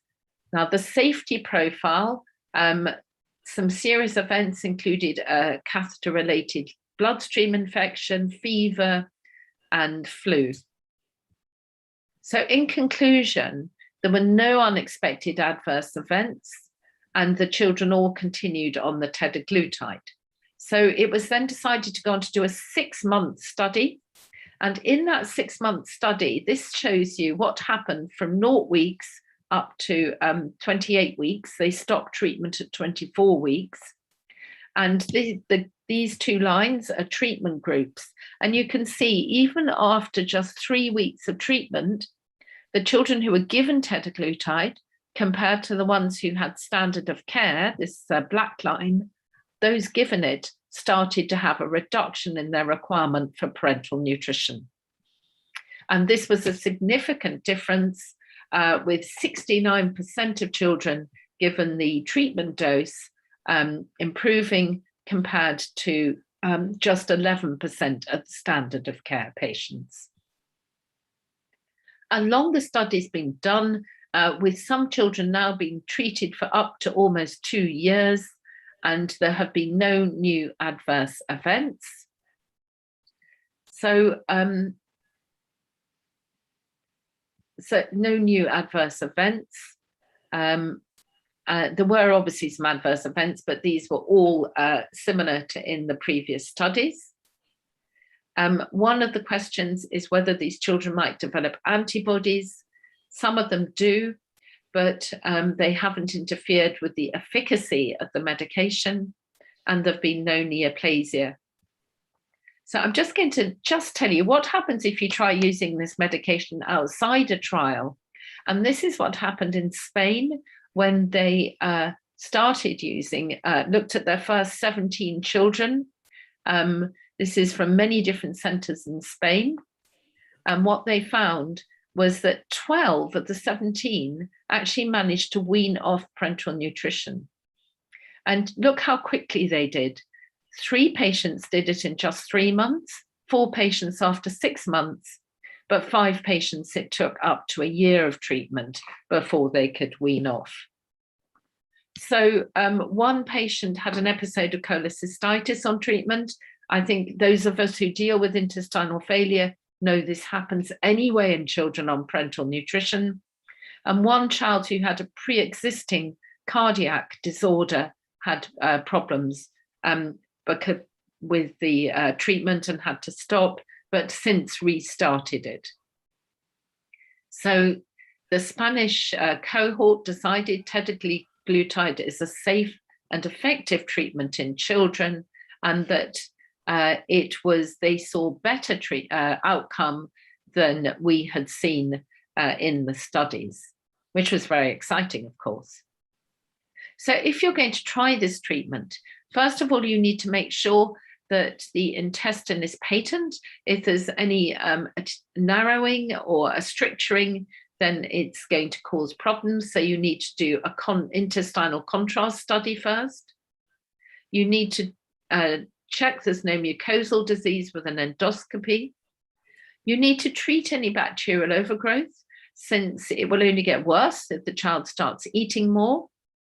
And then you need to only give it to children who can manage to have something into their gut. If they can't eat or have a liquid feed, you won't be able to reduce their parenteral nutrition. So what do we monitor? They need monitoring regularly if they're on treatment, and particularly their weight and height. And to me, the most important things are the urine, specific gravity, and the urine sodium. And this is the 8-year-old boy who's come off parenteral nutrition. He was born prematurely at 27 weeks gestation, one of twins. His twin sister sadly didn't survive. He had tetraglutide for 7 months when aged 8, and he'd had it for 6 months a year earlier, and had only managed to reduce his parenteral nutrition to 4 nights a week. So it seemed that he needed longer treatment than just those initial 6 months. He has 3 meals and 2 snacks a day. He still has a loose stool. He was born prematurely and needs learning support, but his family are so excited that he's off parenteral nutrition. However, don't forget, even if these children wean off parenteral nutrition, they need lifelong micronutrient monitoring because they have a short bowel. And of course, if they've lost their terminal ileum, they're always at risk of vitamin B12 deficiency. So what next? Is this the only new treatment, or are there some others? Well, there are other GLP-2 analogues under development. A GLP-1 has also been used in adults. It reduced diarrhea, but it was less potent than GLP-2, and some of the patients were nauseated, which of course would be a problem in children. Other treatments include milk fat globule epidermal growth factor 8 and IGF-1 with epidermal growth factor has been trialed in an animal model. So I think that this isn't the end of it. We're going to start seeing new treatments to help gut function. So where are we at the moment? We have children on parenteral nutrition at home who we can minimize complications on, wean off parenteral nutrition, treat underlying disease, and if they grow up on parenteral nutrition, they can now transition into adult life. In our country, we have several bodies that set standards. For example, the Royal College of Pediatrics has stated that we should have at least 10 patients on with intestinal failure on home parenteral nutrition to be considered a center with experience. So in conclusion, intestinal failure rehabilitation by a multidisciplinary team enables children who don't wean from their parenteral nutrition to survive and transition into adult life. GLP-2 is a new hope for short bowel syndrome. And what the main point of this talk is that we can't have either drug treatment or nutrition treatment. They are all part of the same process and they need to be taken together. So the key to success is monitoring your multidisciplinary team, national and international guidelines, and networking with other teams nationally and internationally. And just to remind you, even if your child stays on parenteral nutrition, they can have a reasonable quality of life. This is one of my patients who's on overnight parenteral nutrition and doesn't eat anything, who is on a zip wire here and here up a climbing wall. So I wish you all the best of success with your patients, and thank you very much for listening. Thank you. Thank you, Dr. Susan, for your important talk. Before disconnected from Dr. Susan, the floor is open for question.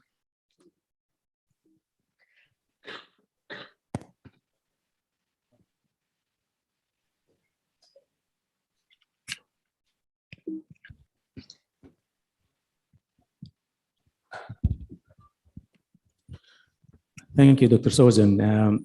My question,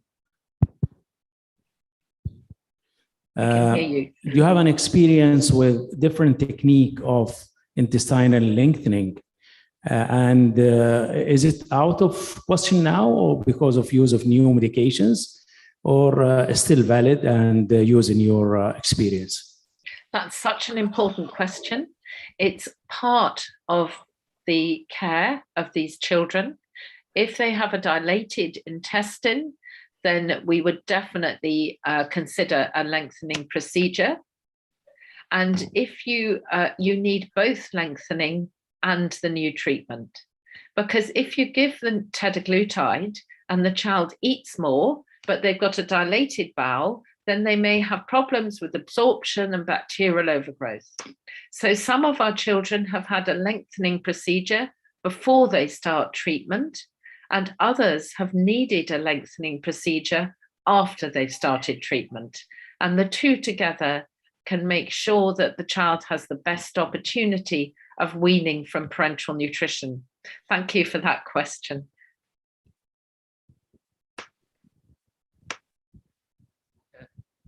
Thank you, Dr. Susan.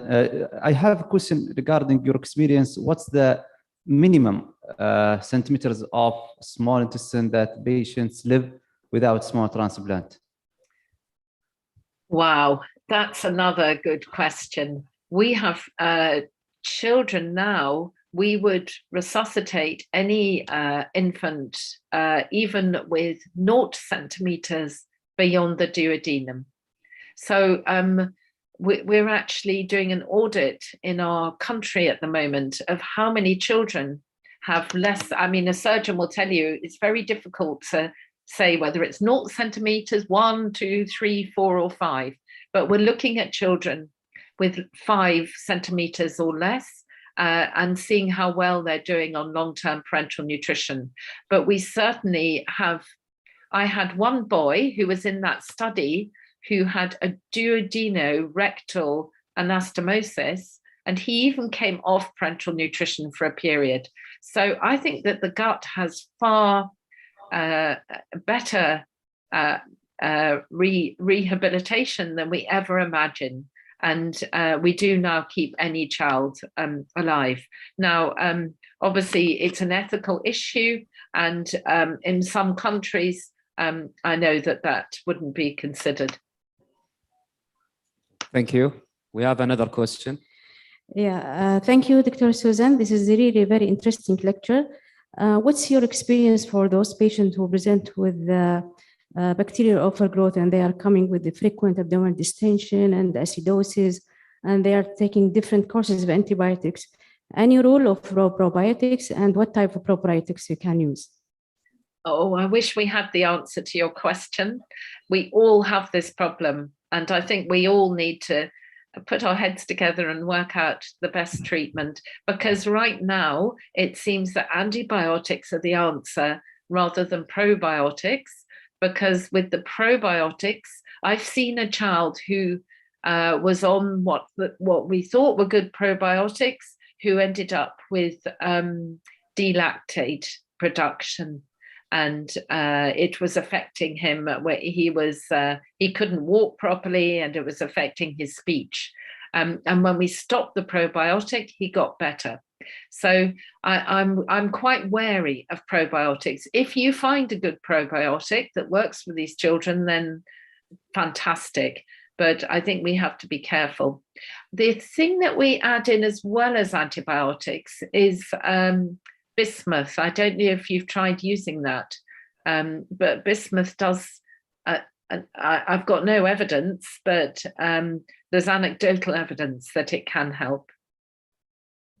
But rifaximin tends to be the antibiotic that people end up using, and it can be difficult to find the right antibiotics for some of these children. Thank you, Dr. Susan. The last question by Dr. Ali. Thank you very much for this excellent presentation, Dr. Susan. I have a question regarding the new promising teduglutide.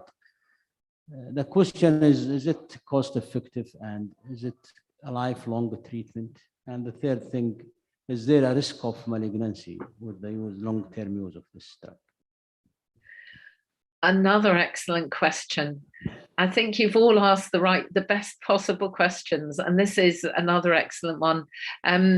We don't know the answer at the moment, but my impression is that some of these children can wean off teduglutide with time. You ask about cost effective, and that's a very difficult one. I think it's difficult at the moment because it is, but you know, for the family, it's definitely cost effective. If you can manage some nights off parenteral nutrition, you then have less risk of catheter-related infection. And if you have less risk of catheter-related infection, then you won't be going to hospital so often as an emergency, which must be very disruptive to these families. So I don't think they would, I mean, my families who are on treatment, they keep giving it. Nobody stops it unless, sorry, everyone who manages their child well keeps giving it. Sorry, you have to give your meals and all the rest of it. But the parents who really care about their children and comply with treatment continue to give it. It's the ones who don't comply with treatment who stop. So I think, and I think that what we're going to find is if with time that the cost is going to reduce and that we'll be using this regularly alongside good multidisciplinary care. But I think you're right, some children are going to wean off, and that certainly happened in adult care, is that a number of adults have weaned off teduglutide with time. And cancer? Cancer, there's certainly been no problems in children. In adults, the company have been following them up, auditing it closely, and they haven't found an increased risk.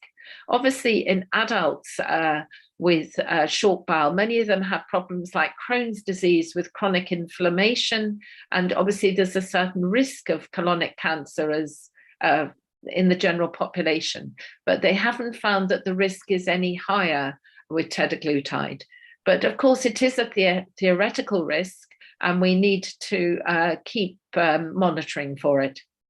And I think that it's important you do your endoscopy before you start treatment. And if you do start treatment, you then need to do an endoscopy every, I think they recommend every 5 years perhaps, but more often if there's, and to monitor with fecal occult blood. So it is something that we do need to keep our eyes open for, but not shown to be a problem yet. Thank you. Thank you very much, Dr. Susan. And now we are moving to our last guest, Dr. Mercedes Martinez.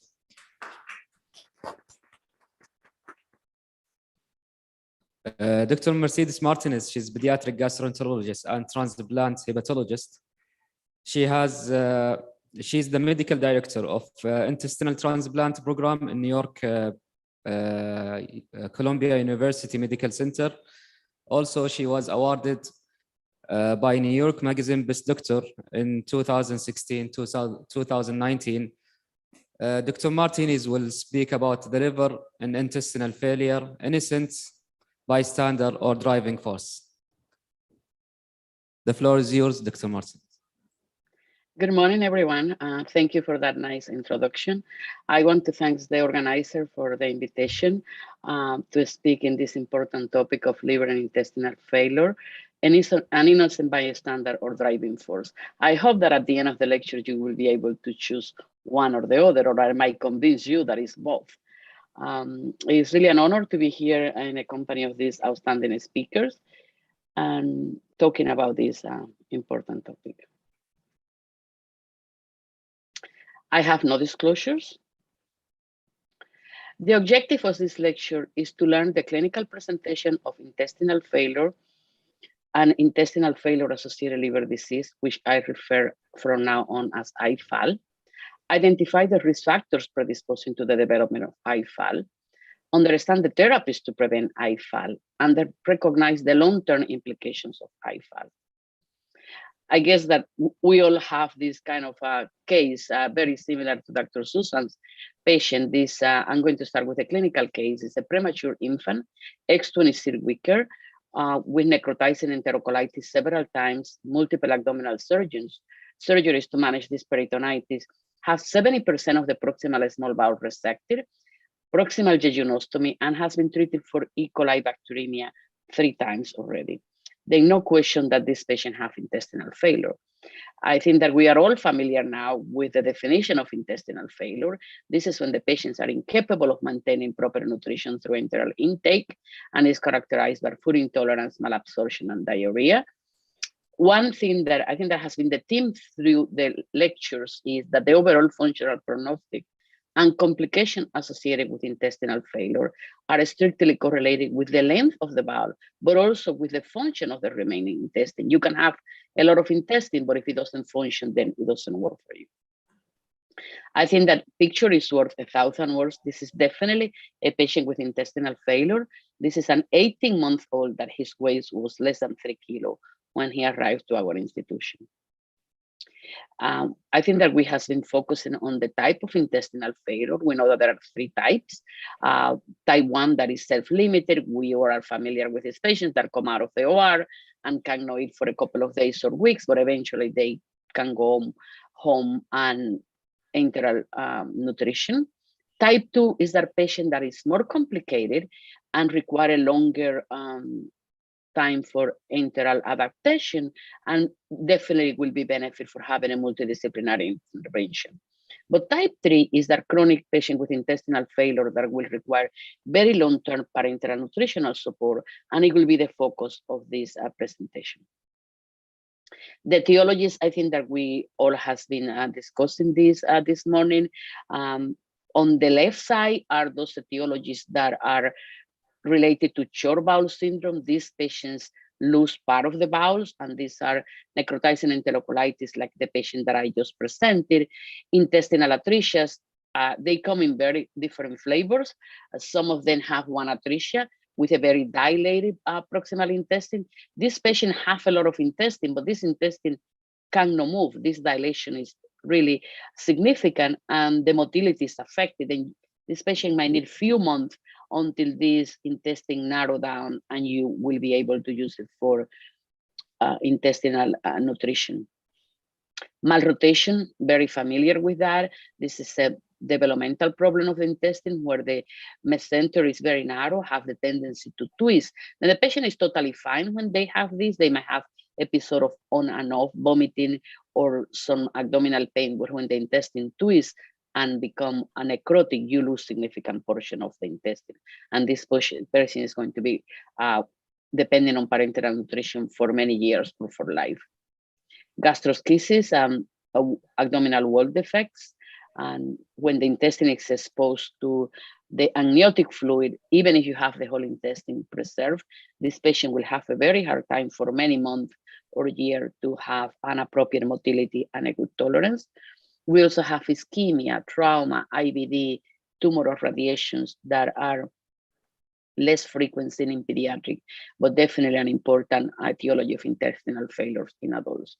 Then on the right side, we have those patients that have enough bowel, but the bowel doesn't move, like in pseudo-obstruction, or they might have some problem with absorption in the case of the congenital diarrhea. I think that we oral gastroenterologists are very familiar with the nice villi of the intestine, but if you see this tuft at the end of the villi, this is an example of tufting enteropathy.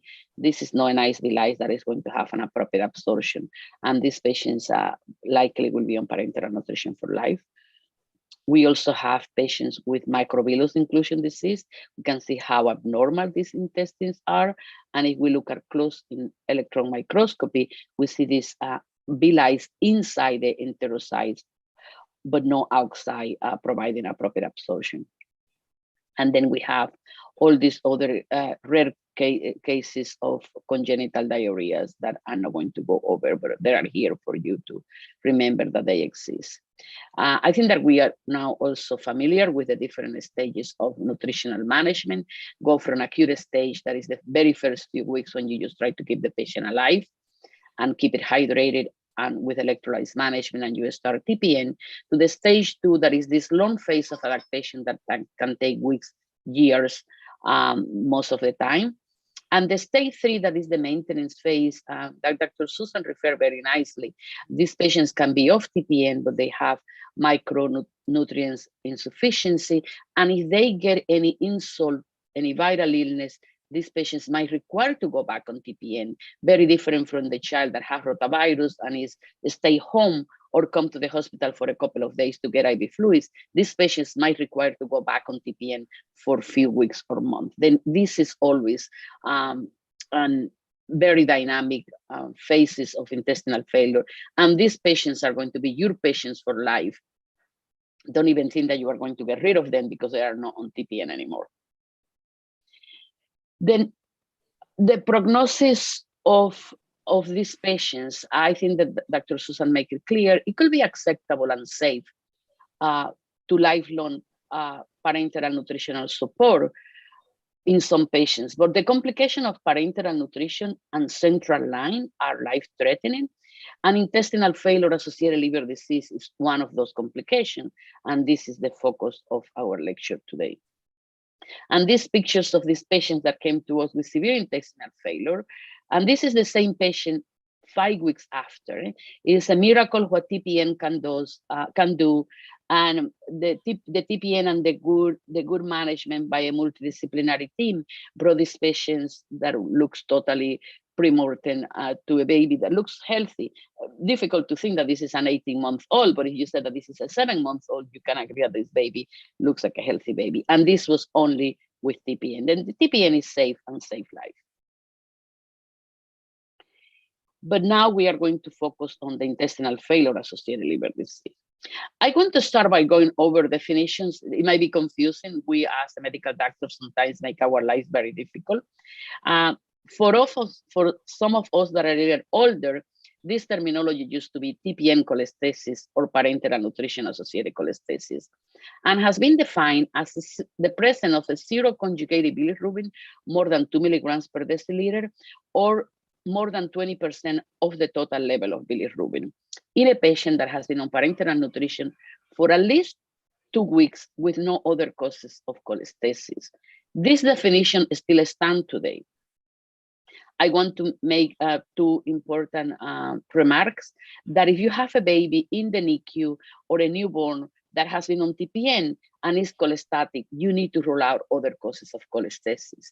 And this is very important. We see babies that have been on TPN and they can have biliary atresia, they can have CMV hepatitis, things that you can treat and things that you need to act upon.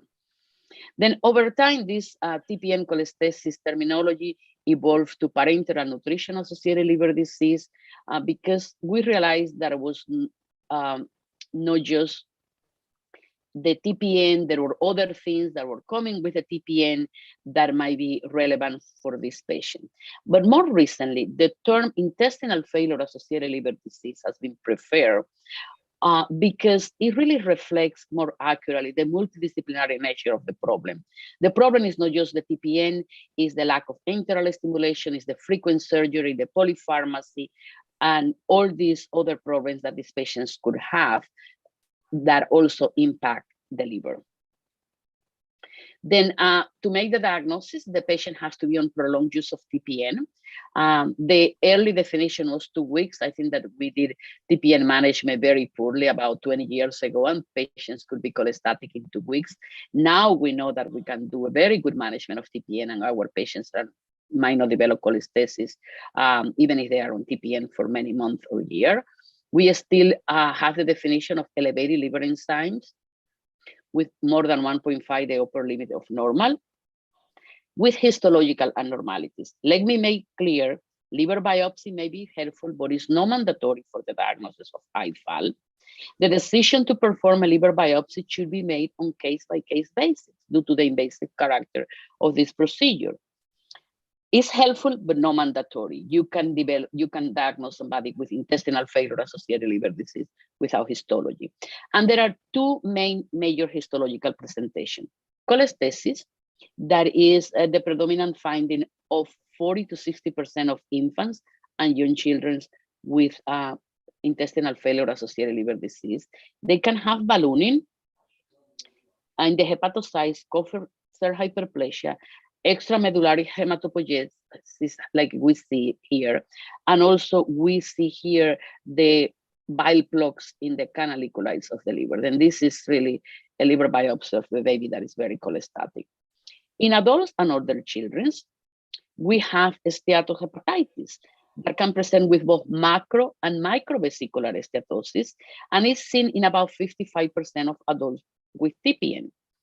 One important feature is that following the discontinuation of parenteral nutrition, the cholestasis, the portal inflammation, and this steatohepatitis will resolve over time. But if you don't stop the TPN, this condition can progress to cirrhosis, as you can see here in this liver biopsy with a very thick band of fibrosis. Some patients also might develop gallstones. Then when we talk about IFAL, there are different degrees of severities. We can go from type 1 to type 3. Type 1 is mild, type 3 is advanced. And this is based on this classification on biochemical findings. The liver test elevation gets worse over time. These patients in the moderate type have elevated bilirubin. And in the advanced type, we also see a significant elevation of the liver test with a low platelet count. And then when you look further, radiological and histological findings also show a progression. You can go from a little bit of steatosis with echogenic liver to the development of full-blown portal hypertension. And this is why this patient have thrombocytopenia. Then IFAL is a heterogeneous and dynamic condition that have variable clinical presentations, as I just stated. It occurs in about 20% of children, but is present up to 80% of neonates on prolonged parenteral nutrition. Then this epidemiological important. Neonates are at higher risk of developing IFALs than older children. It is almost universal in premature babies that are on TPN for more than 3 months.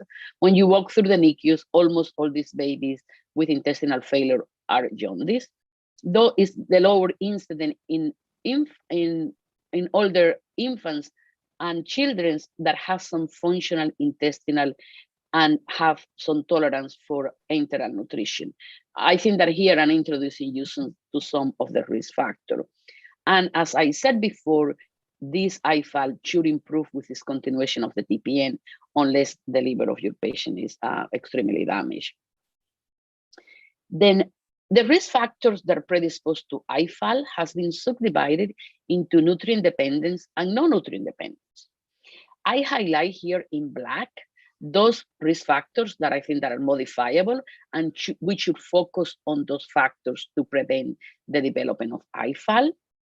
In purple are those factors that you might be able to prevent, but they are not totally preventable, like multiple blood transfusions, lack of enteral stimulation, and ostomy. We should focus on prevent this. So sometimes if the patient is bleeding, you need to give a blood transfusion. If the patient is not tolerating feeds, then there's not much that you can do. And sometimes if the babies are very premature, maybe they don't tolerate the surgery to close the ostomy. Then in red are those factors that are very, very difficult to modify. One, the baby is born premature, there is not much that you can do. If the baby is very sick, you might need to do anesthesia and surgery. But this is where the multidisciplinary approach in an experience centers played an important role on modifying these factors. Then I'm going to go over now the most important factors associated with IFAL, and I'm going to start with some nutrient-dependent factors like carbohydrate. We all know that if you eat too much, you might develop some kind of liver problem. We see all of our patients not related to the TPN, but that are overweight that come to our office that have Esteato Hepatitis, and significant liver disease. And I really think that this is the same for babies that get TPN. Dr. Susan remarks that these babies shouldn't be overweight. And we see many times that this baby comes to us and they are extremely overfed and overweight, and we should prevent overfeeding. It has been demonstrated that an increase in the portal insulin-glucagon ratio occurs when you give more than 50 kilocalories per kilo of dextrose per day. And we know that the mitochondrial carnitine acyltransferase is a rate-limiting step in the oxidation of fatty acids and is inhibited by increased insulin. Then this predisposes to the accumulation of fatty acids and in the liver. But also we have seen if we add a glucagon to the TPN solution, reverting this insulin-glucagon ratio, the accumulation of fatty acid is decreased. Fatty acids are also produced in a greater amount after acyl coenzyme accumulates due to excessive intakes of carbohydrate. Then overall, giving too much carbohydrates is not good for your patient. The liver toxicity related to lipid emulsion is something that we as pediatric gastroenterologists are very familiar. And I think that Dr. Susan make a very nice slide presenting the different type of lipid emulsions. In the past, we have only soybeans intralipid emulsions, and this results in accumulation of phytosterols in the cells. Also, we know that addition of stigmasterol to the parenteral nutrition induce copper cell activation, resulting in augmentation of inflammatory states. There are very nice bench studies demonstrating the mechanisms driving this inflammation. And we know that the omega-6 fatty acid solutions activate factor kappa beta pathway, leading to activation of TNF alpha and disruption in hepatobiliary transport. Toll-like receptor 4 and bile acid activation expression of FXR target genes with activation of bile acid export PON and fibroblast growth factor also play a role into this TPN associated liver disease in these patients. These are the different lipid emulsions that Dr. Susan spoke about. I just want to remark that we have 4 types now. And the main significant difference between them is the ratio between omega-3 and omega-6, with intralipids and clinolipids being higher on omega-6. Omega-Ben is higher on omega-3, and smooth lipid is maybe the most balanced of all of them. Another important content is the higher concentration of phytosterol on the first 2, and the higher concentration of vitamin E on omega-Ben and smooth lipids. We know that vitamin E is an antioxidant and is good for your liver and intestinal failure associated liver disease and other liver disease associated with fatty liver. Then I have been talking until now of very strong association of nutrient-dependent factors and intestinal failure associated liver disease. A definitive relation between the composition and dose of amino acids at IFAL in children or adults hasn't been established. I have been telling you what the excess amount of these nutrients do to the liver, but in the contrast, the deficiency of a specific amino acids, such as taurine or cysteine, especially in the premature infants, are the ones that predispose to intestinal failure associated liver disease. These 2 amino acids are very important in the hepatic transformation pathway, and if they are not present in the TPN, they can cause intestinal failure associated liver disease. hepatic steatosis due to choline deficiency may has been reversed by the administration of choline in the parenteral nutrition mixture. The standard parenteral nutrition mixtures contain very small amount of these amino acids. Excess of particular amino acids such as methionine has been associated with cholestasis in rabbits. All these cysteine and taurine might be considered essential amino acids in premature infants. Now let's move to the microelements. Then microelements only are present in our body with a small fraction of the total mineral content, but they play an important role in various metabolic routes and pathways. They are present in very small amount in the TPN. Copper is eliminated in the bile and has direct hepatotoxic effects. We are all familiar with Wilson's disease. We know excessive amount of copper is not good for your liver, and it's present in very small amount of TPN. But when babies are cholestatic, that excretion in the bile is decreased and it can get to toxic levels in the liver. Then if you have a baby, cholestatic baby, you should reduce the copper, or you check the copper level, and if the level is high, then reduce it. Other non-hepatotoxic microelements that should be monitored during cholestasis are aluminum, which can cause metabolic bone disease and neurological complication. Chromium toxicity can cause peripheral neuropathy, weight loss, and kidney damage. But manganese toxicity can result in the permanent neurological disorder that is known as manganism. That symptoms can go from tremors, difficulty walking, but also those are kind of evident, but sometimes these symptoms are preceded by lesser symptoms like irritability, hallucination, which is very difficult to assess in infants. But if you see the baby's changing his behavior, it might be important to check the manganese level. Non-nutrient dependence is prematurity. The increased incidence of IFAL in premature babies is very well known to us. And this is due to the immaturity of the neonatal liver, reduced bile salt pool, and reduced glutathione and sulfation that are very relevant in the solubilization of bile salts and bile acid secretion. Also, we know that these babies never get fed. They are born, they have one bout of neck, and the neonatologists are really petrified to feed them because they can have more neck. Then even if they have enough bowel, sometimes we don't use this bowel for a long time, and the delay in enteral stimulation is very relevant for IFAL. Sepsis. I think that we are familiar that some patients come from home, they have a totally normal liver test. When they are septic, the bilirubin goes up. And this is because the lipopolysaccharides released by the gram-negative bacteria promote activation of hepatic innate inflammation and suppress hepatic bile transport expression and cholestasis. Then sometimes this patient has something that we call subclinical cholestasis. They have totally normal liver tests, and when they have sepsis, the cholestasis is evident. But every time that they have sepsis, this kind of inflammation and attack in the liver get worse, and that promote the progression of intestinal failure associated liver disease. Then strategies for the prevention of sepsis are critical to avoid IFAL, careful manipulation of central lines, and the use of external skin barriers or antimicrobial locks has been already explored by other presenters, and they are very important in the prevention of IFAL. Another non-nutrient dependent factor is dysbiosis. Dr. Susan talked about this.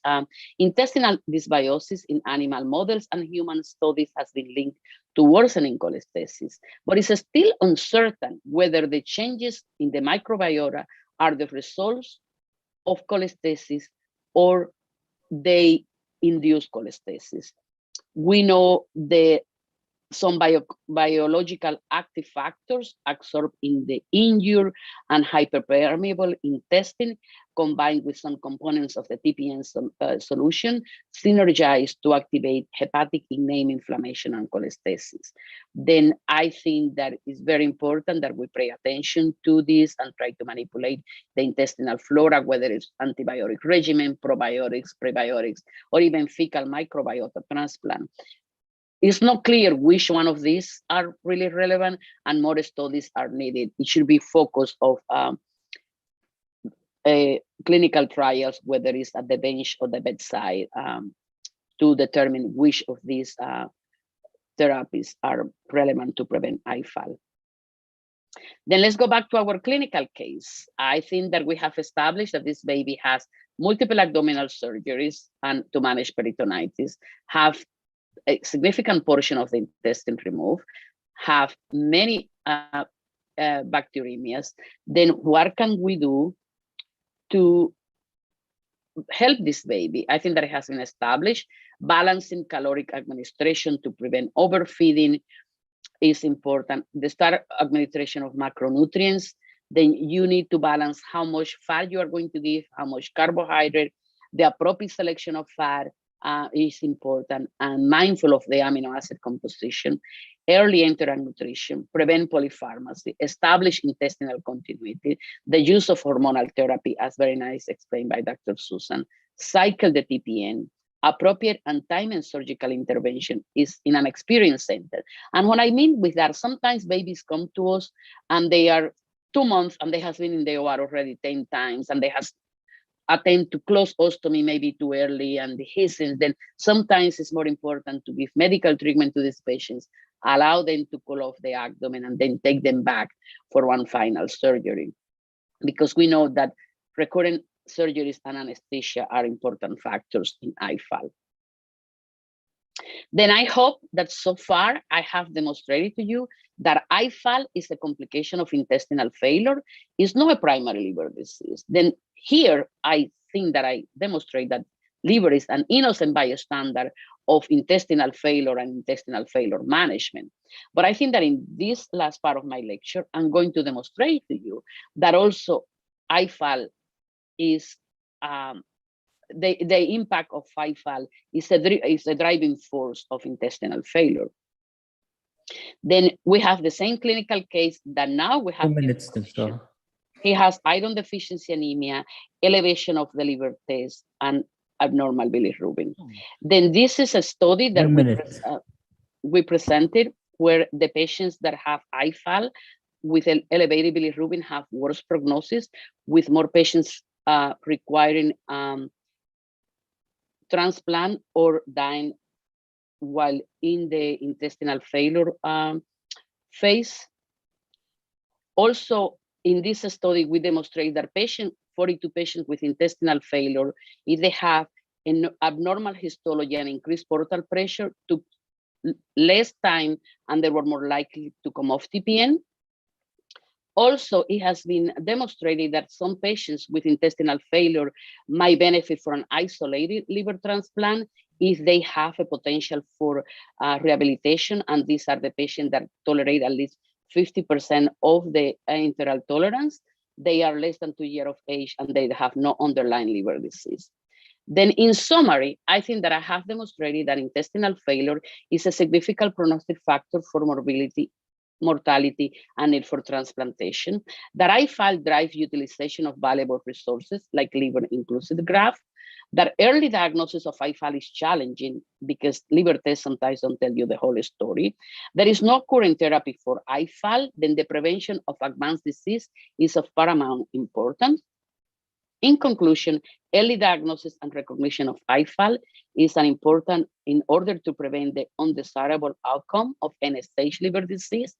And this is due to complication of TPN, but also if you don't prevent IFAL, you might be having trouble with intestinal rehabilitation, and these patients might need to go to transplantation early on. And I will be ready to take any questions. Thank you, Dr. Martinez. Dr. Badr, can you come up for any questions? Anybody has any question for Dr. Badr or Dr. Martinez?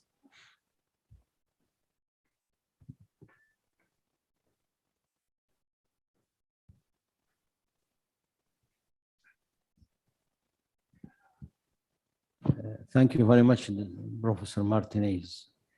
I have two questions. Number one, Is there a rule for combined liver transplant and intestinal transplant in these patients who develop IFALD while they are on TPN? This is number one, especially those who have congenital enteropathy. And the other question, what is your experience with using probiotic in management of these patients? Then let me answer the first question first. Absolutely, and this is what I meant when I said drive utilization of valuable resources. If the patient has a significant advanced liver disease, then the patient should receive a liver and an intestinal transplant, which is multivisceral transplant, liver, intestine, whatever we want to label, and whatever organs the center decide to choose based on the patient specifics.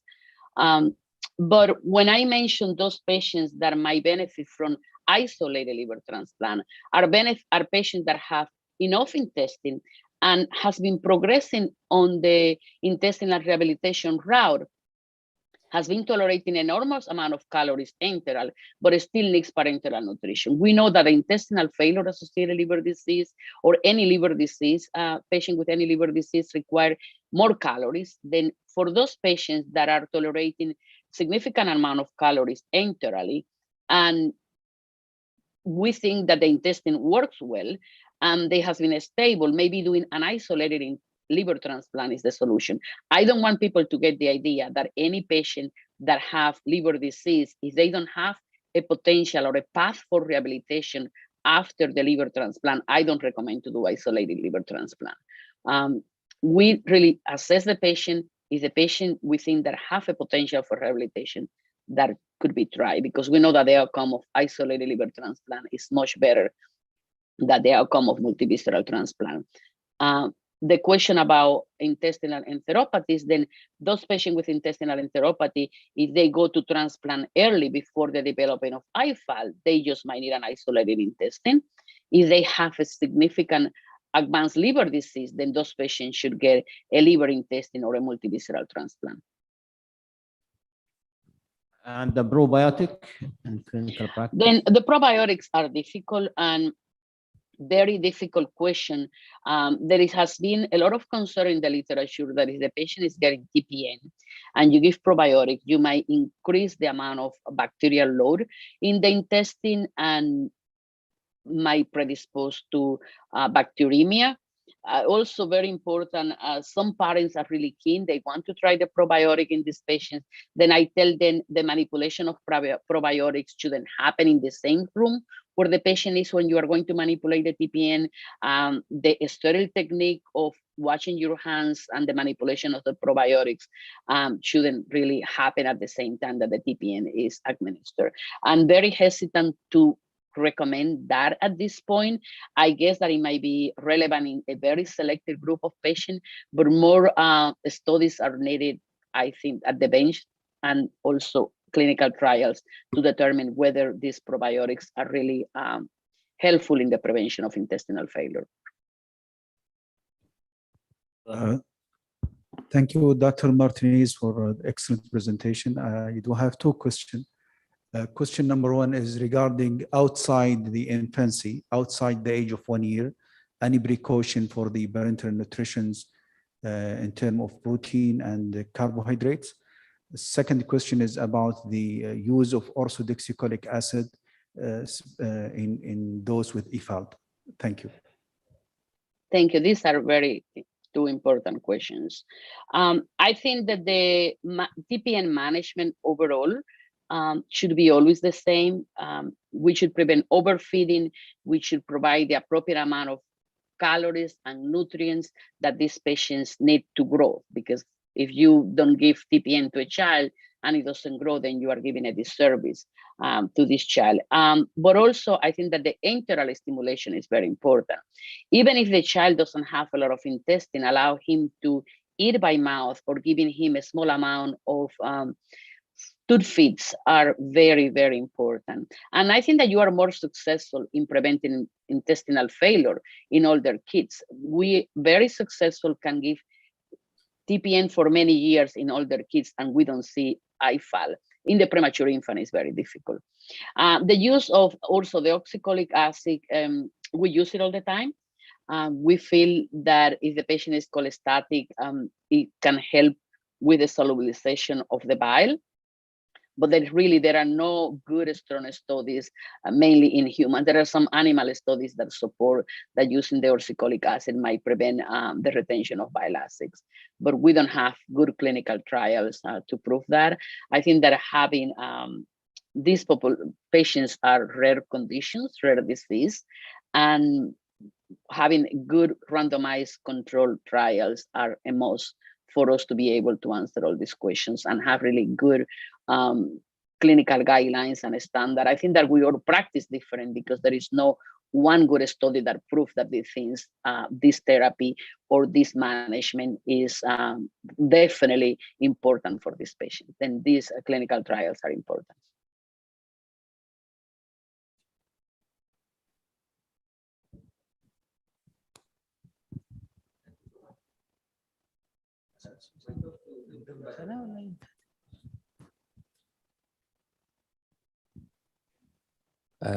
My question to Dr. Badr.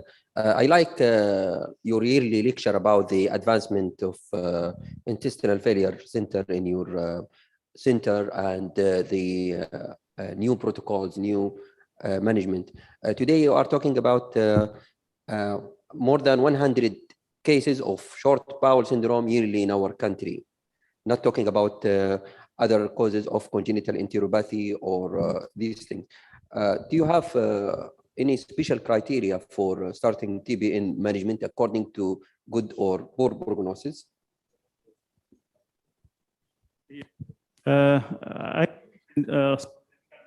Incidence and prevalence that worldwide it should be in Saudi Arabia about 130. And we have consanguinity, so there is no reason to be less than the world. And now which was reported or reached for the hospital, it seems less than this number. So I think there is a lot of case was missed. And the indication to start them, it is the intestinal failure. If this short bowel syndrome, they have intestinal failure, which is he's unable to maintain his calorie and growth and electrolytes and fluids. So it means he has short bowel syndromes. So I don't know why it is not or less reported, but I think because it was delivered in small hospital and there is no facility and they are underestimated dose and they are underestimated also their prognosis, so they not give them care, and plus it is fair to refer them to a higher center. Dr. Habib?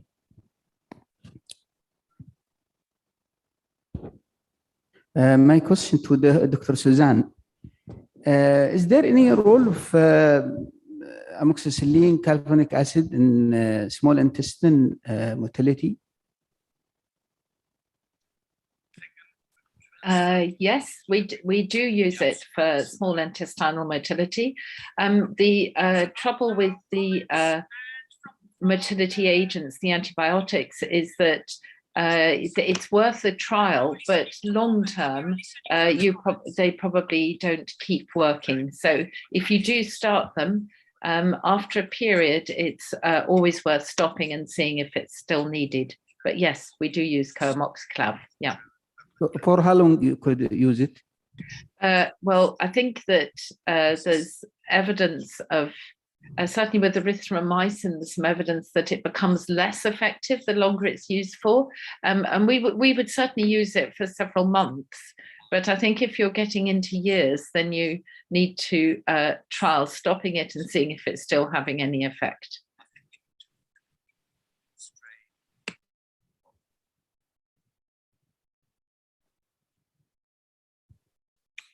Okay, by this, we can conclude our session. Thank you to our international speaker, and we wish to see you physically next year. Thank you, Dr. Badr.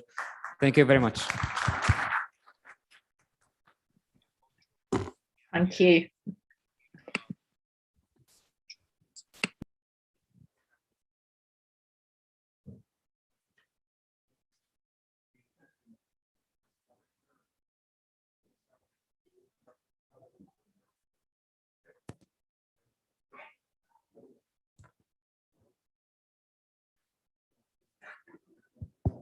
So shifting gears from intestinal failure session to inflammatory bowel disease special lecture, gives me great pleasure and honor to introduce Prof. Wael Matari. He's a consultant pediatric gastroenterologist, head of pediatric GI section at University of Manitoba, Winnipeg, Canada. He has a rich CV with many publications. He wrote a lot of articles, book chapters, and many publications. And he's going to enlighten us about biological therapy in inflammatory bowel disease. The floor is yours, Prof. Wael.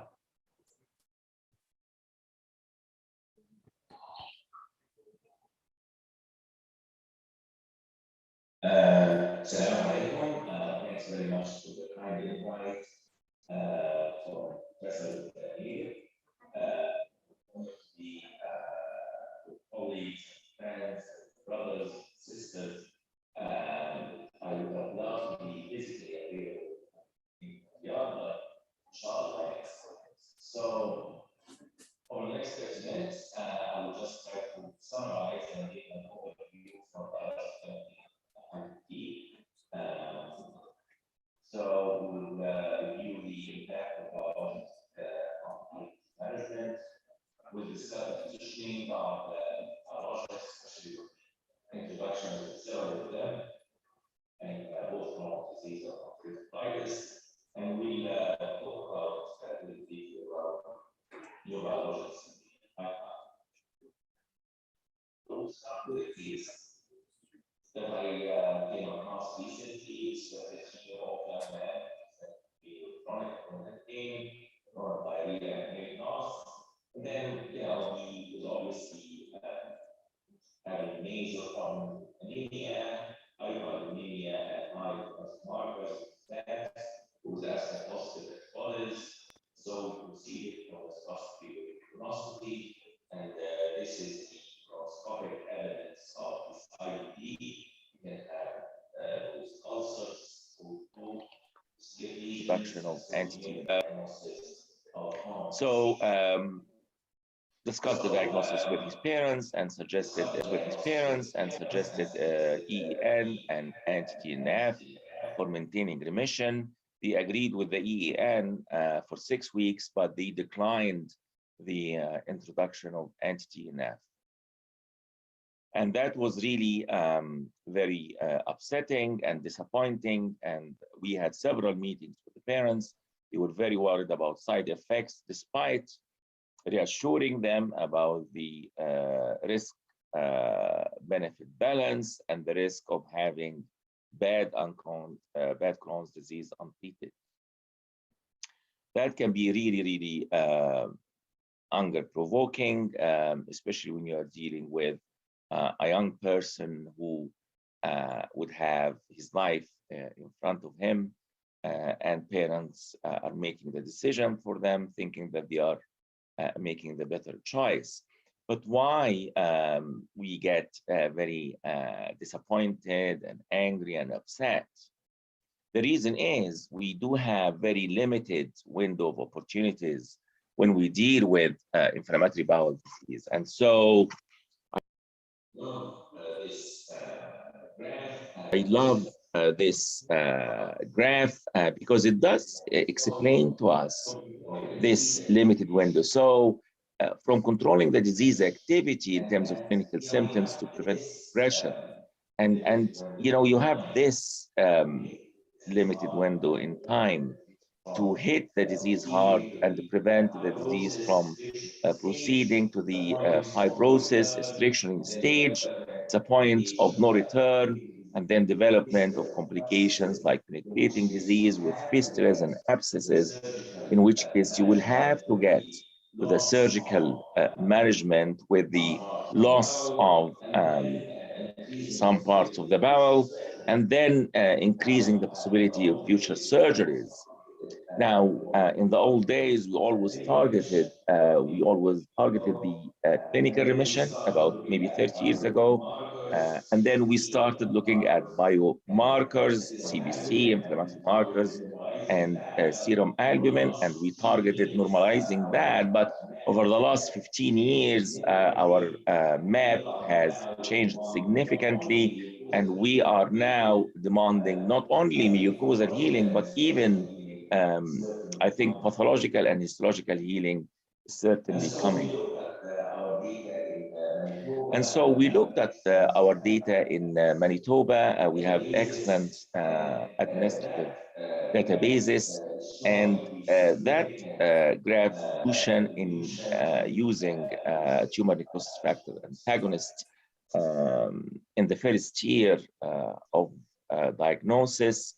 And in 2005, we only used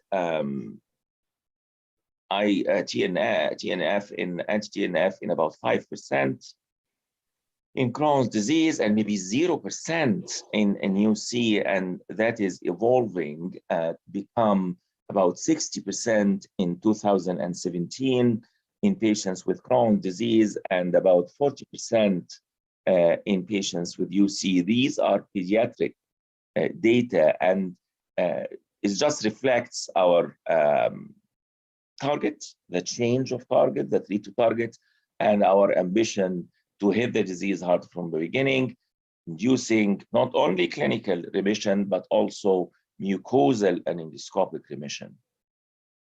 And that will guarantee for our patients many years of no issues that will allow those pediatric patients to grow, to developmentally achieve their targets, and to acquire normal quality of life.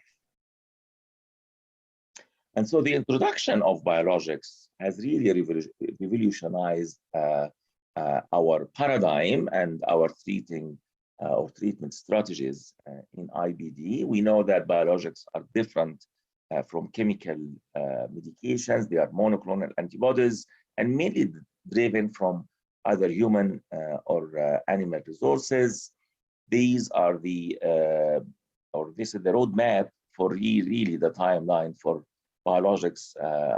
The first of which was probably the insulin, the Humulin in 1982. We have the landmark study that was published in New England Journal of Medicine in 1997 about the infliximab efficacy in Crohn's disease, followed by the approval of infliximab by FDA for Crohn's and then UC. We have the CHARM trial regarding the use of adalimumab in Crohn's disease, and more biologics for sure. And currently we have several of them, maybe more than 10 novel biologics in IBD population. Of course, with that, cost has become a huge issue, and we just published our paper from Manitoba in EPNT regarding direct costs, and there is no doubt that the direct costs has jumped or have jumped significantly in the adult and pediatric age group with IBD. We see that Humira, for example, made for AbbVie more than $9.2 billion of profit in 2012. The same applied to Remicade for Johnson, more than $8 billion. And so there is no doubt that this major developments would cost significantly our healthcare systems. So this is the biologics approved for IBD, and I'm gonna focus on the infliximab, adalimumab. Those are actually approved by Health Canada in UC and Crohn's disease, and those are the only biologics that's approved in pediatric age group by Health Canada. We are using currently vedolizumab and ustekinumab off-label in the pediatric age group as well, but I'm pretty sure we're all aware that there are ongoing studies and hopefully they will be published soon about the use of the Vedo and Stelara in pediatric IBD. So with more treatment options, of course, we look forward to have no resistant disease, and that would also, on the other side, would lead to more questions. Where to put those agents or medications in the paradigm of treating inflammatory bowel disease, especially with the lack of head-to-head trials. Of course, we have now more trials, and more trials are coming in the pipeline, but we have seen the Varsity trial a couple of years ago comparing the vedolizumab to adalimumab, and then the CVU trial comparing infliximab to Lara. With the lack of head-to-head trials, we can definitely do more of the network meta-analysis. Not as good, of course, it's not as good as head-to-head trials, but it can give us some idea about the comparative outcomes for biologics in IBD.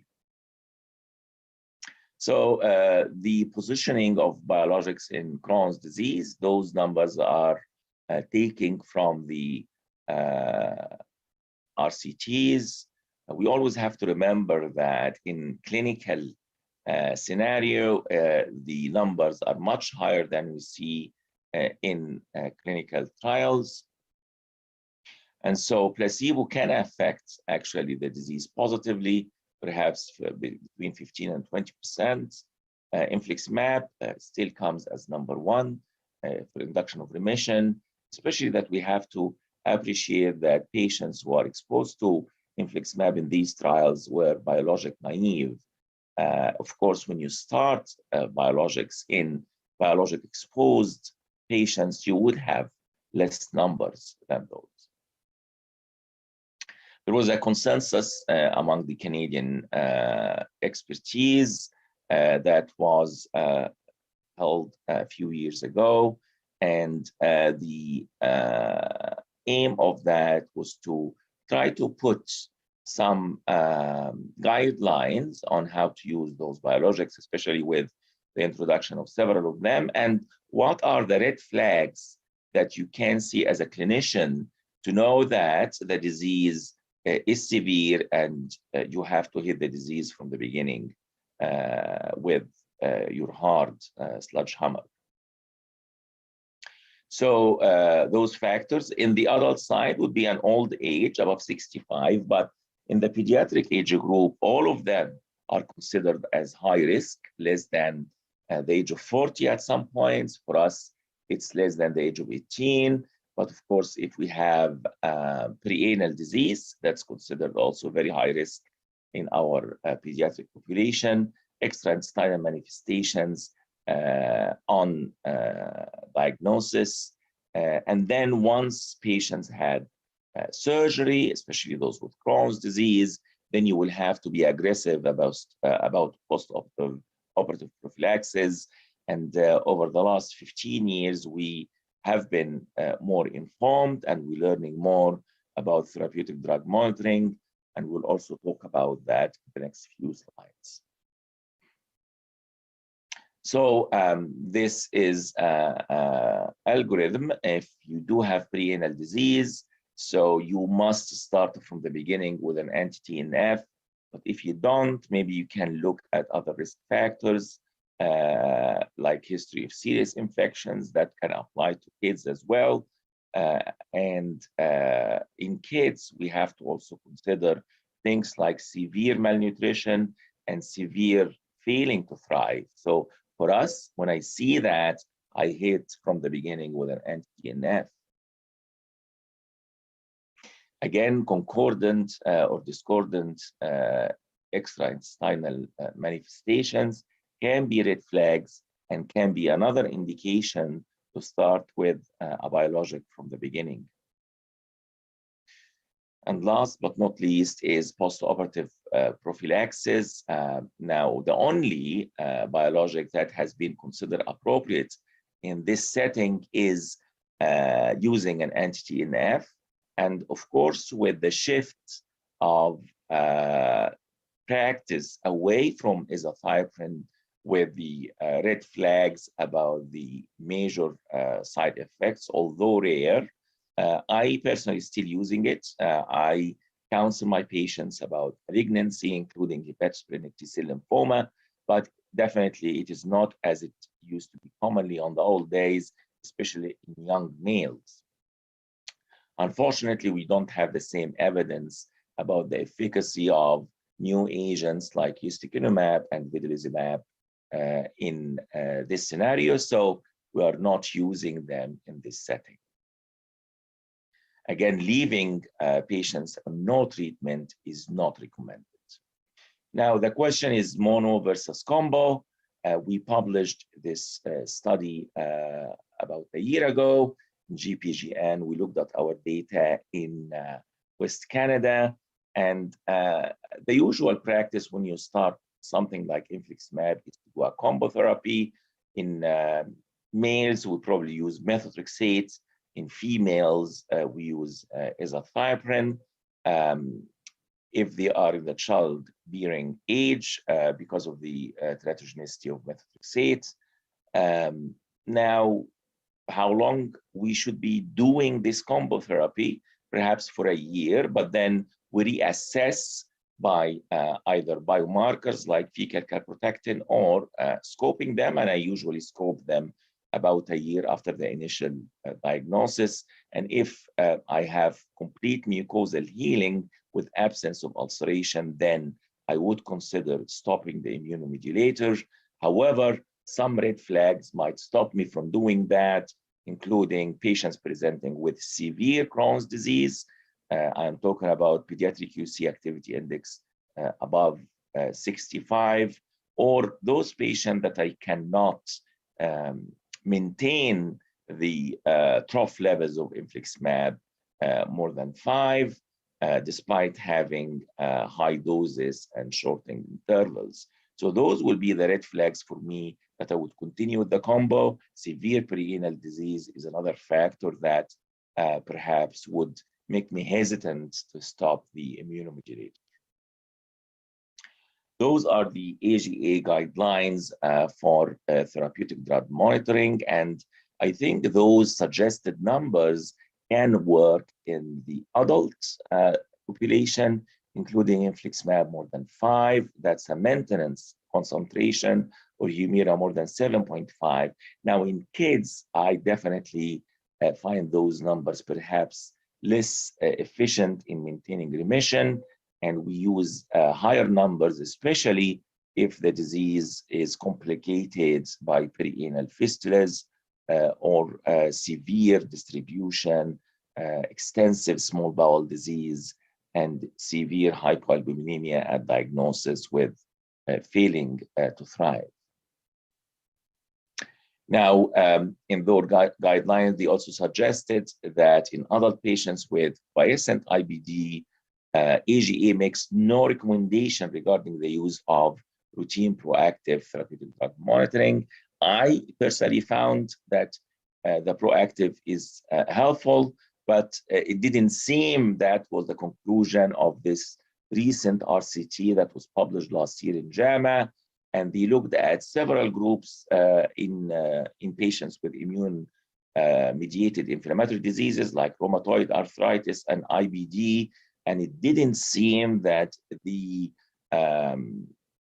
proactive TDM, so the randomized groups into proactive and zero in both UC and Crohn's disease.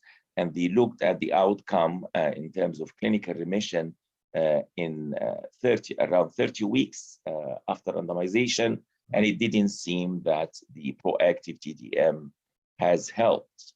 Now, the argument is maybe if you look longer and see the outcome at the first year after randomization, you would have a different story.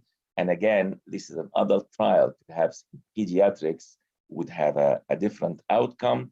And so we did this study in Manitoba and Alberta, and we looked at our data with TDM. And it seems that the outcome when it comes to ulcerative colitis didn't vary that much, except maybe for the CRP in those with TDM versus those without. But in Crohn's disease, when it comes to albumin, CRP, ESR, and pediatric Crohn's disease activity index, they were significantly different in those who had TDM versus those who did not. Even in UC, you can see the POCI scores were significantly lower after the TDM. We looked also at proactive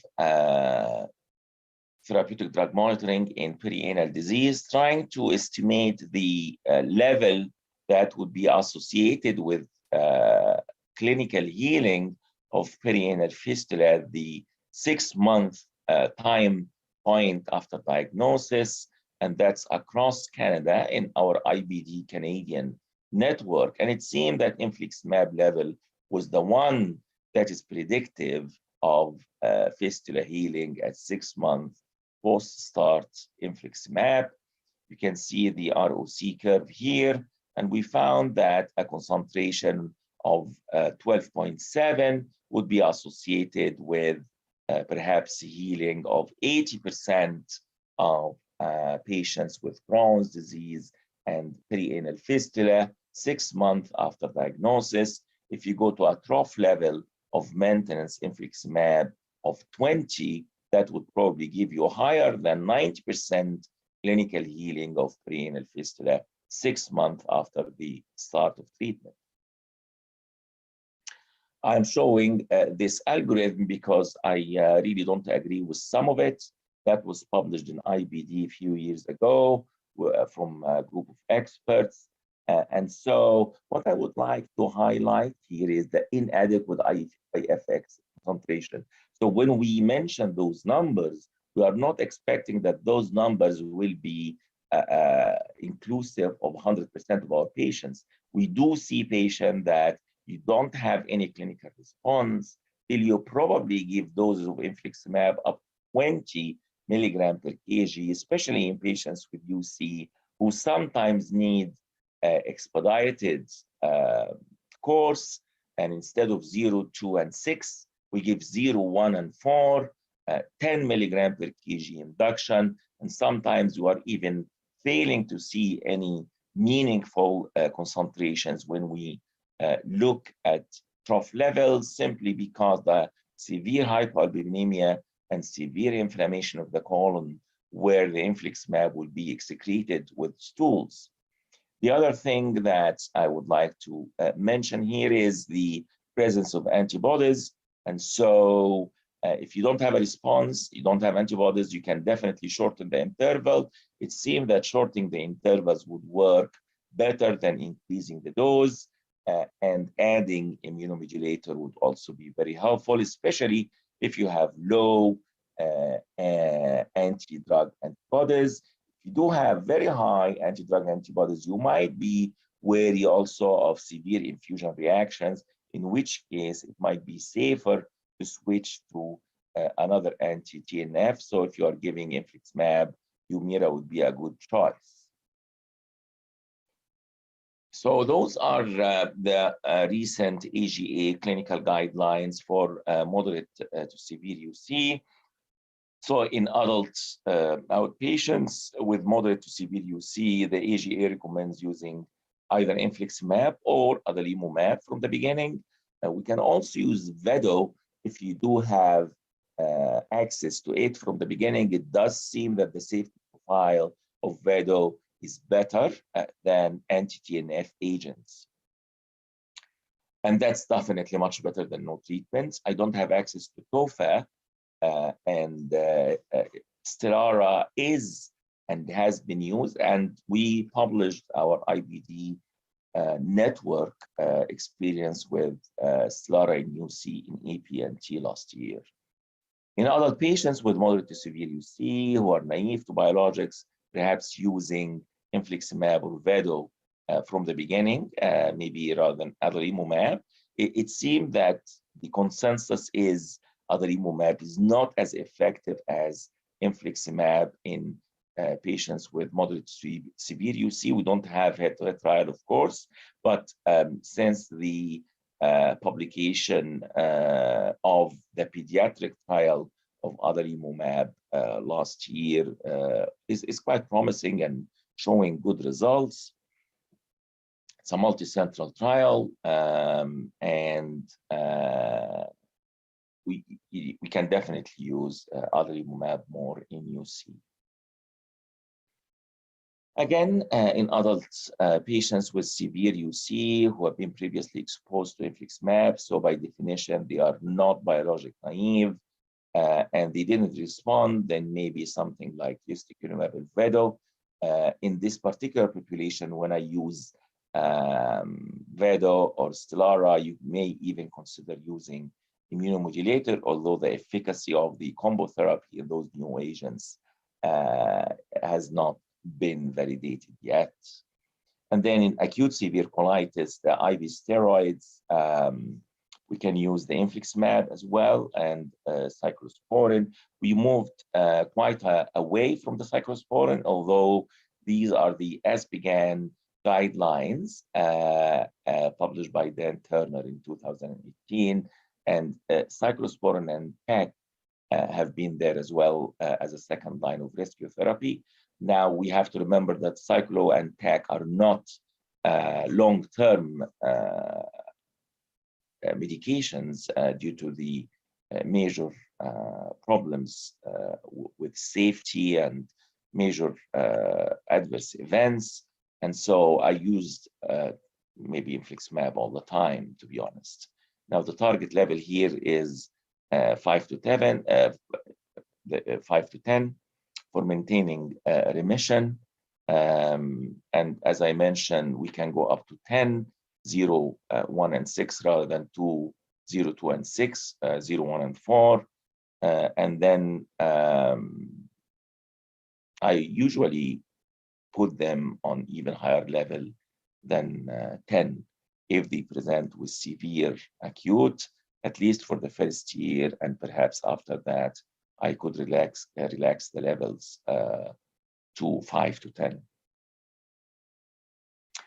Those are the biologics in the pipeline. It seemed we have Skyrizi, the risankizumab from AbbVie, seems to be very promising. We have several publications a few years ago, 2017, in Lancet and GI and Lancet Gastro, and then the etrolizumab as well. We just had a negative study that was published in the Lancet Gastro this month. And so I think perhaps the most promising one in this table is the Skyrizi one. And for sure, I think we probably would have more and more coming. And that's why when I meet with my patients nowadays, I feel more relaxed talking about our ability of induction and maintaining remissions, because it's not like the old days we have limited options, but currently we have several options. Before closing, I would like to remind ourselves with the introduction of biosimilars. It's actually mandatory to start patients now in biosimilar, where we practice across Canada. In our province, we didn't have any push to switch. So for those patients who are already on originator, we don't switch, but the newly starting patients, we use biosimilars for both infliximab and adalimumab. And so in conclusions, biologics have really helped revolutionize the IBD management, of course, coming with very high cost, but don't forget, we also save in the cost of inpatient hospitalizations, surgery, and we also provide those patients with probably better future. We have more options, but with more options, we have more questions. How to use those options?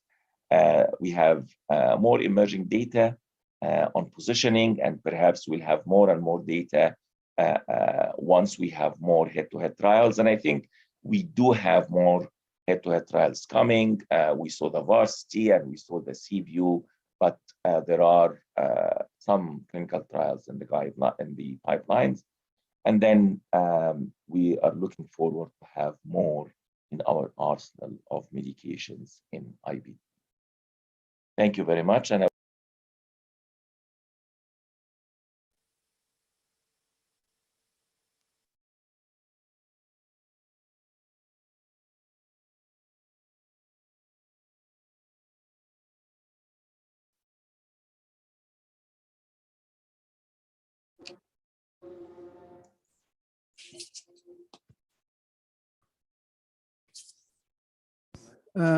I'm very glad to see you, Dr. Wael. That was a long time.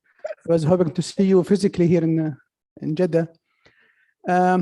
Just two questions. Number one, are we moving away from our traditional protocol where we start patient on steroid plus Muran? Where is the Muran now in the protocol or in the recommendations? And the second point about how to approach family like our families here in Middle East regarding to the safety profile in case if we want to start biologics. Thanks. Assalamu alaikum. Can you hear me, Dr. Wael? You hear the questions?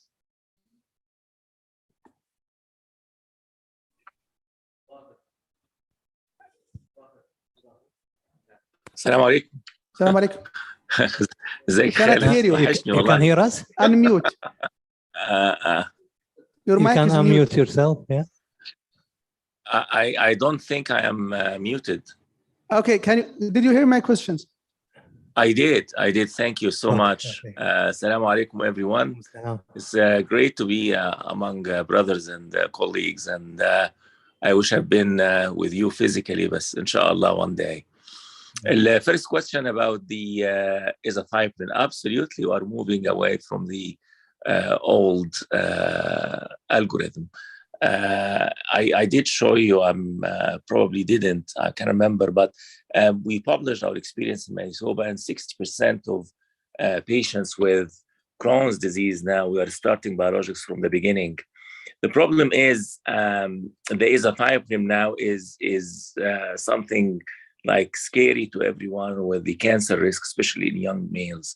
And so when you start counseling your patients about the adverse events and you mentioned the word cancer, you will decline for sure. However, I still think it's valuable not to start from the beginning, because now it's replaced by methotrexate. So if I have a patient with mild Crohn's disease and I don't think biologics are indicated in this one, I will start perhaps with EEN plus methotrexate and folic acid. If it doesn't work, then I will go for biologics. And that's only for patients with mild Crohn's disease. For UC, when methotrexate doesn't work, I would probably go from steroids to biologics if 5-SA are not working. They only work in about 30% of patients. So again, biologics are more commonly used in that setting. I have to say, I still use azathioprine in UC much more compared to my colleagues. I think it is beneficial, and it does help not only in reducing the antibodies against biologics, but also it does have synergistic effects in these kind of situations. For the counseling, I always use the risk-benefits kind of ratio. طبعا الكالتشر مختلفة شوية، بس من الحاجات اللي أنا دايما أقولها اللوتري. لو أنت اشتريت تذكرة لوتري واحدة، إيه التشانسز بتاعت اللوتري إنك تكسب؟ It's very very hard and it's very very minute chance.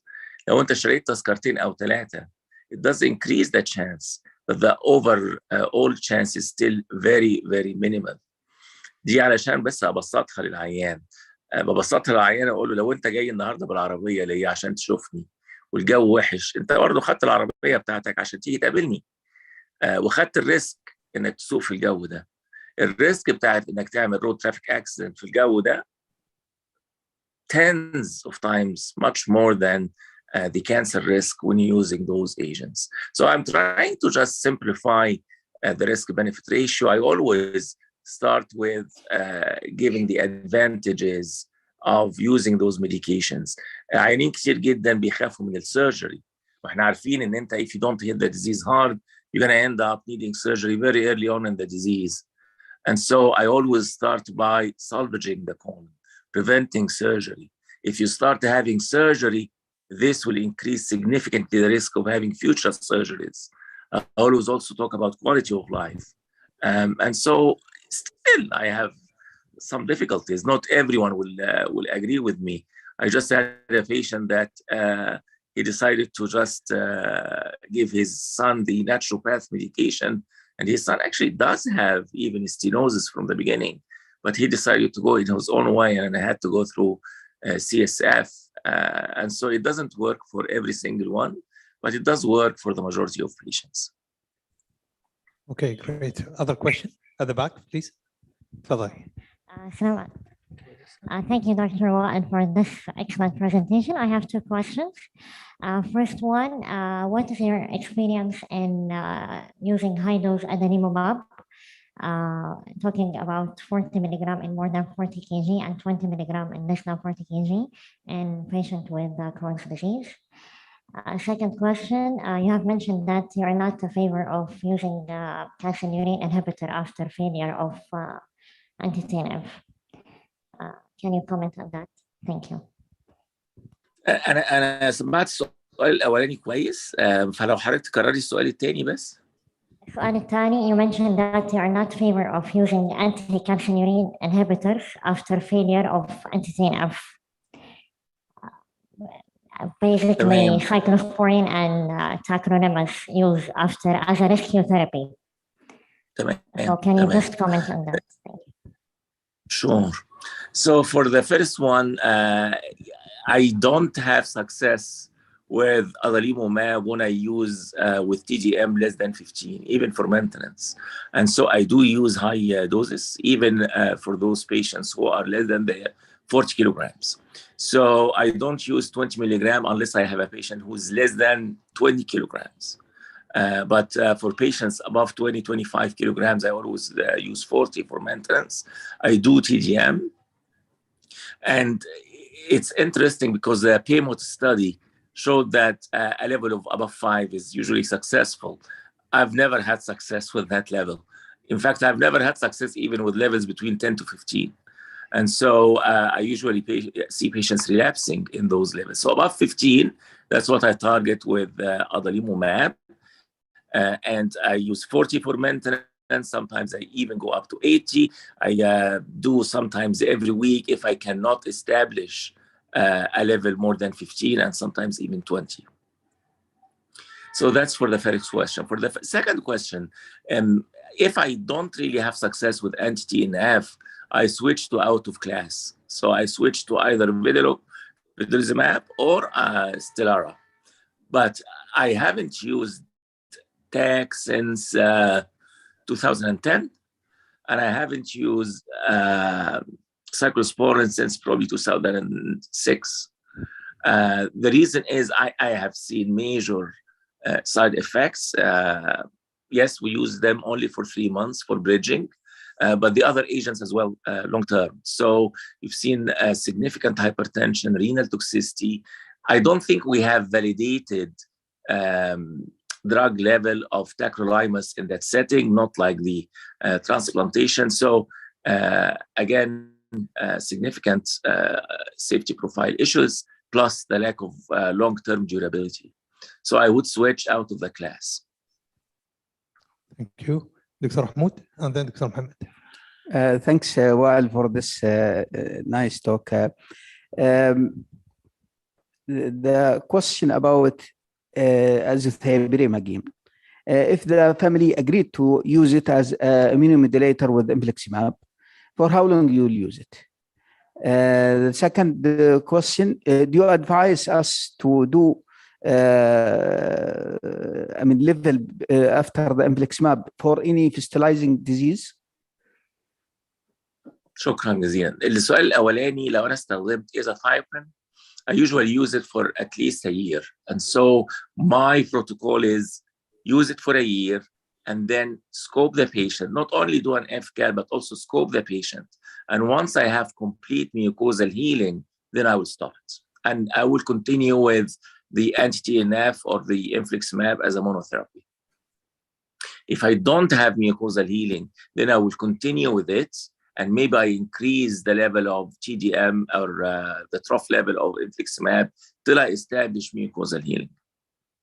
I don't usually use it more than 2 years. For the second question, I'm sorry, Dr. Mahmoud, can you, the TGM in fistulizing disease. I use TGM even in non-fistulizing disease. So we do have, and I hope you guys have it as well, liberal access for therapeutic drug monitoring. I use it before dose 3 and before dose 4. And in these kind of situations, I target levels more than 12, because that's the early induction or early maintenance, late induction. For perianal disease, as I showed you the study, the level of clinical healing was 12.7 for about 81%. When we shift or moved the ROC, we found that over 20 will lead to healing of more than 95% of patients. So for perianal disease, 15 to 20, especially during the first 6 months. For luminal disease, I probably use levels above 10, especially in the first 6 months.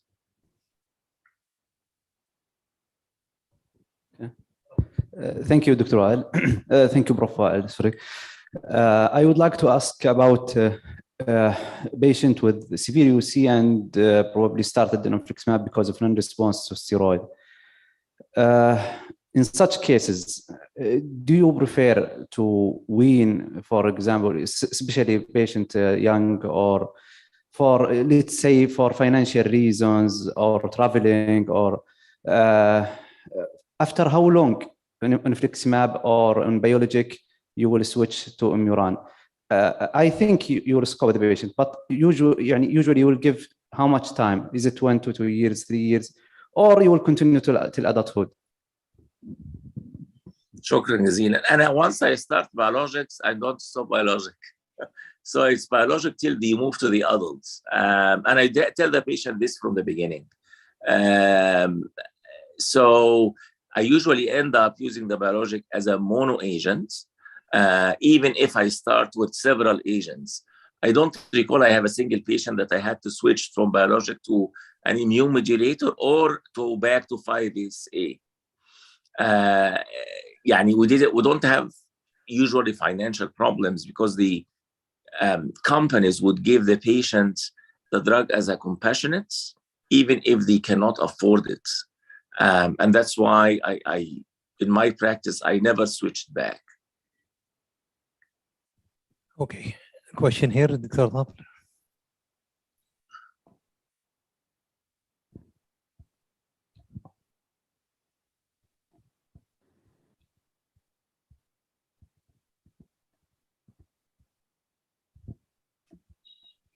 Assalamu alaikum. Thank you, Prof. Wael. My question regarding if I have one patient with perianal disease and he had abscess collection and surgery, usually they are refusing to take or intervention to remove this or to drain this abscess. Till as there is no response, for example, after starting antibiotic, for when I should start biological agent if there is no response, for example, to antibiotic regarding this abscess collection. Thank you. So from the beginning, from the get-go, even with the antibiotics. So I start antibiotics the day I make the diagnosis, even before the scope, when I see them in the clinic. I cannot start the biologic till I do the scope. So as soon as you make the diagnosis, you start the biologic from the beginning. The antibiotics are just temporary. And I did have some patients who developed peripheral neuropathy because of the metronidazole. So I use them for 6 weeks, or if I have to give a longer duration, I try to make it less than 6 months. But the infliximab specifically, not any biologic, the infliximab is the one to use in perianal disease and from the get-go. I find it much much better if the patient would allow me to get the surgeon to do a Aceton. So if the fistula is deep, I would probably strongly recommend insertion of Aceton by surgery. If the fistula is superficial, then the surgeon can do a fistulotomy and open it. And so that would also bring much faster healing. Okay. I have a question, Dr. Wael. In this part of the world, we see a lot of cases of very early onset inflammatory bowel disease in young children. And this is very challenging group for us because we need a bridging therapy till they get bone marrow transplant or stem cell transplant. So what's your approach in terms of biological therapy for those, although the evidence is very limited as far as I know? First of all, it's great to see you, Dr. Fawaz. ايه الحلاوة دي بس. Long time no see. Yeah. شوف يا سيدي احنا يعني طبعا very early onset IBD should be divided into either monogenic disease or idiopathic IBD. So for monogenic disease, those are not IBDs. And so the biologic therapy is usually a failure. Once you are proven that your patient is a genetic colitis, monogenic IBD, then you will have to go through the route of bone marrow transplantation from the beginning.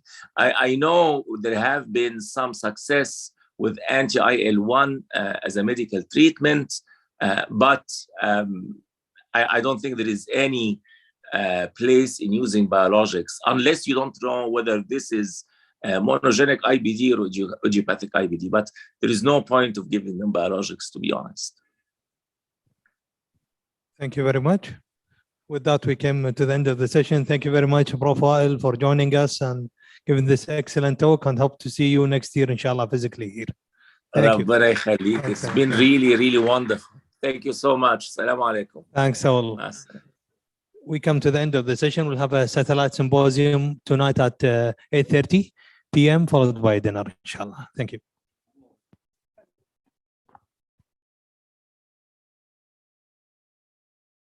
Morning, we have a start at 8 a.m. with the pediatric endoscopy session.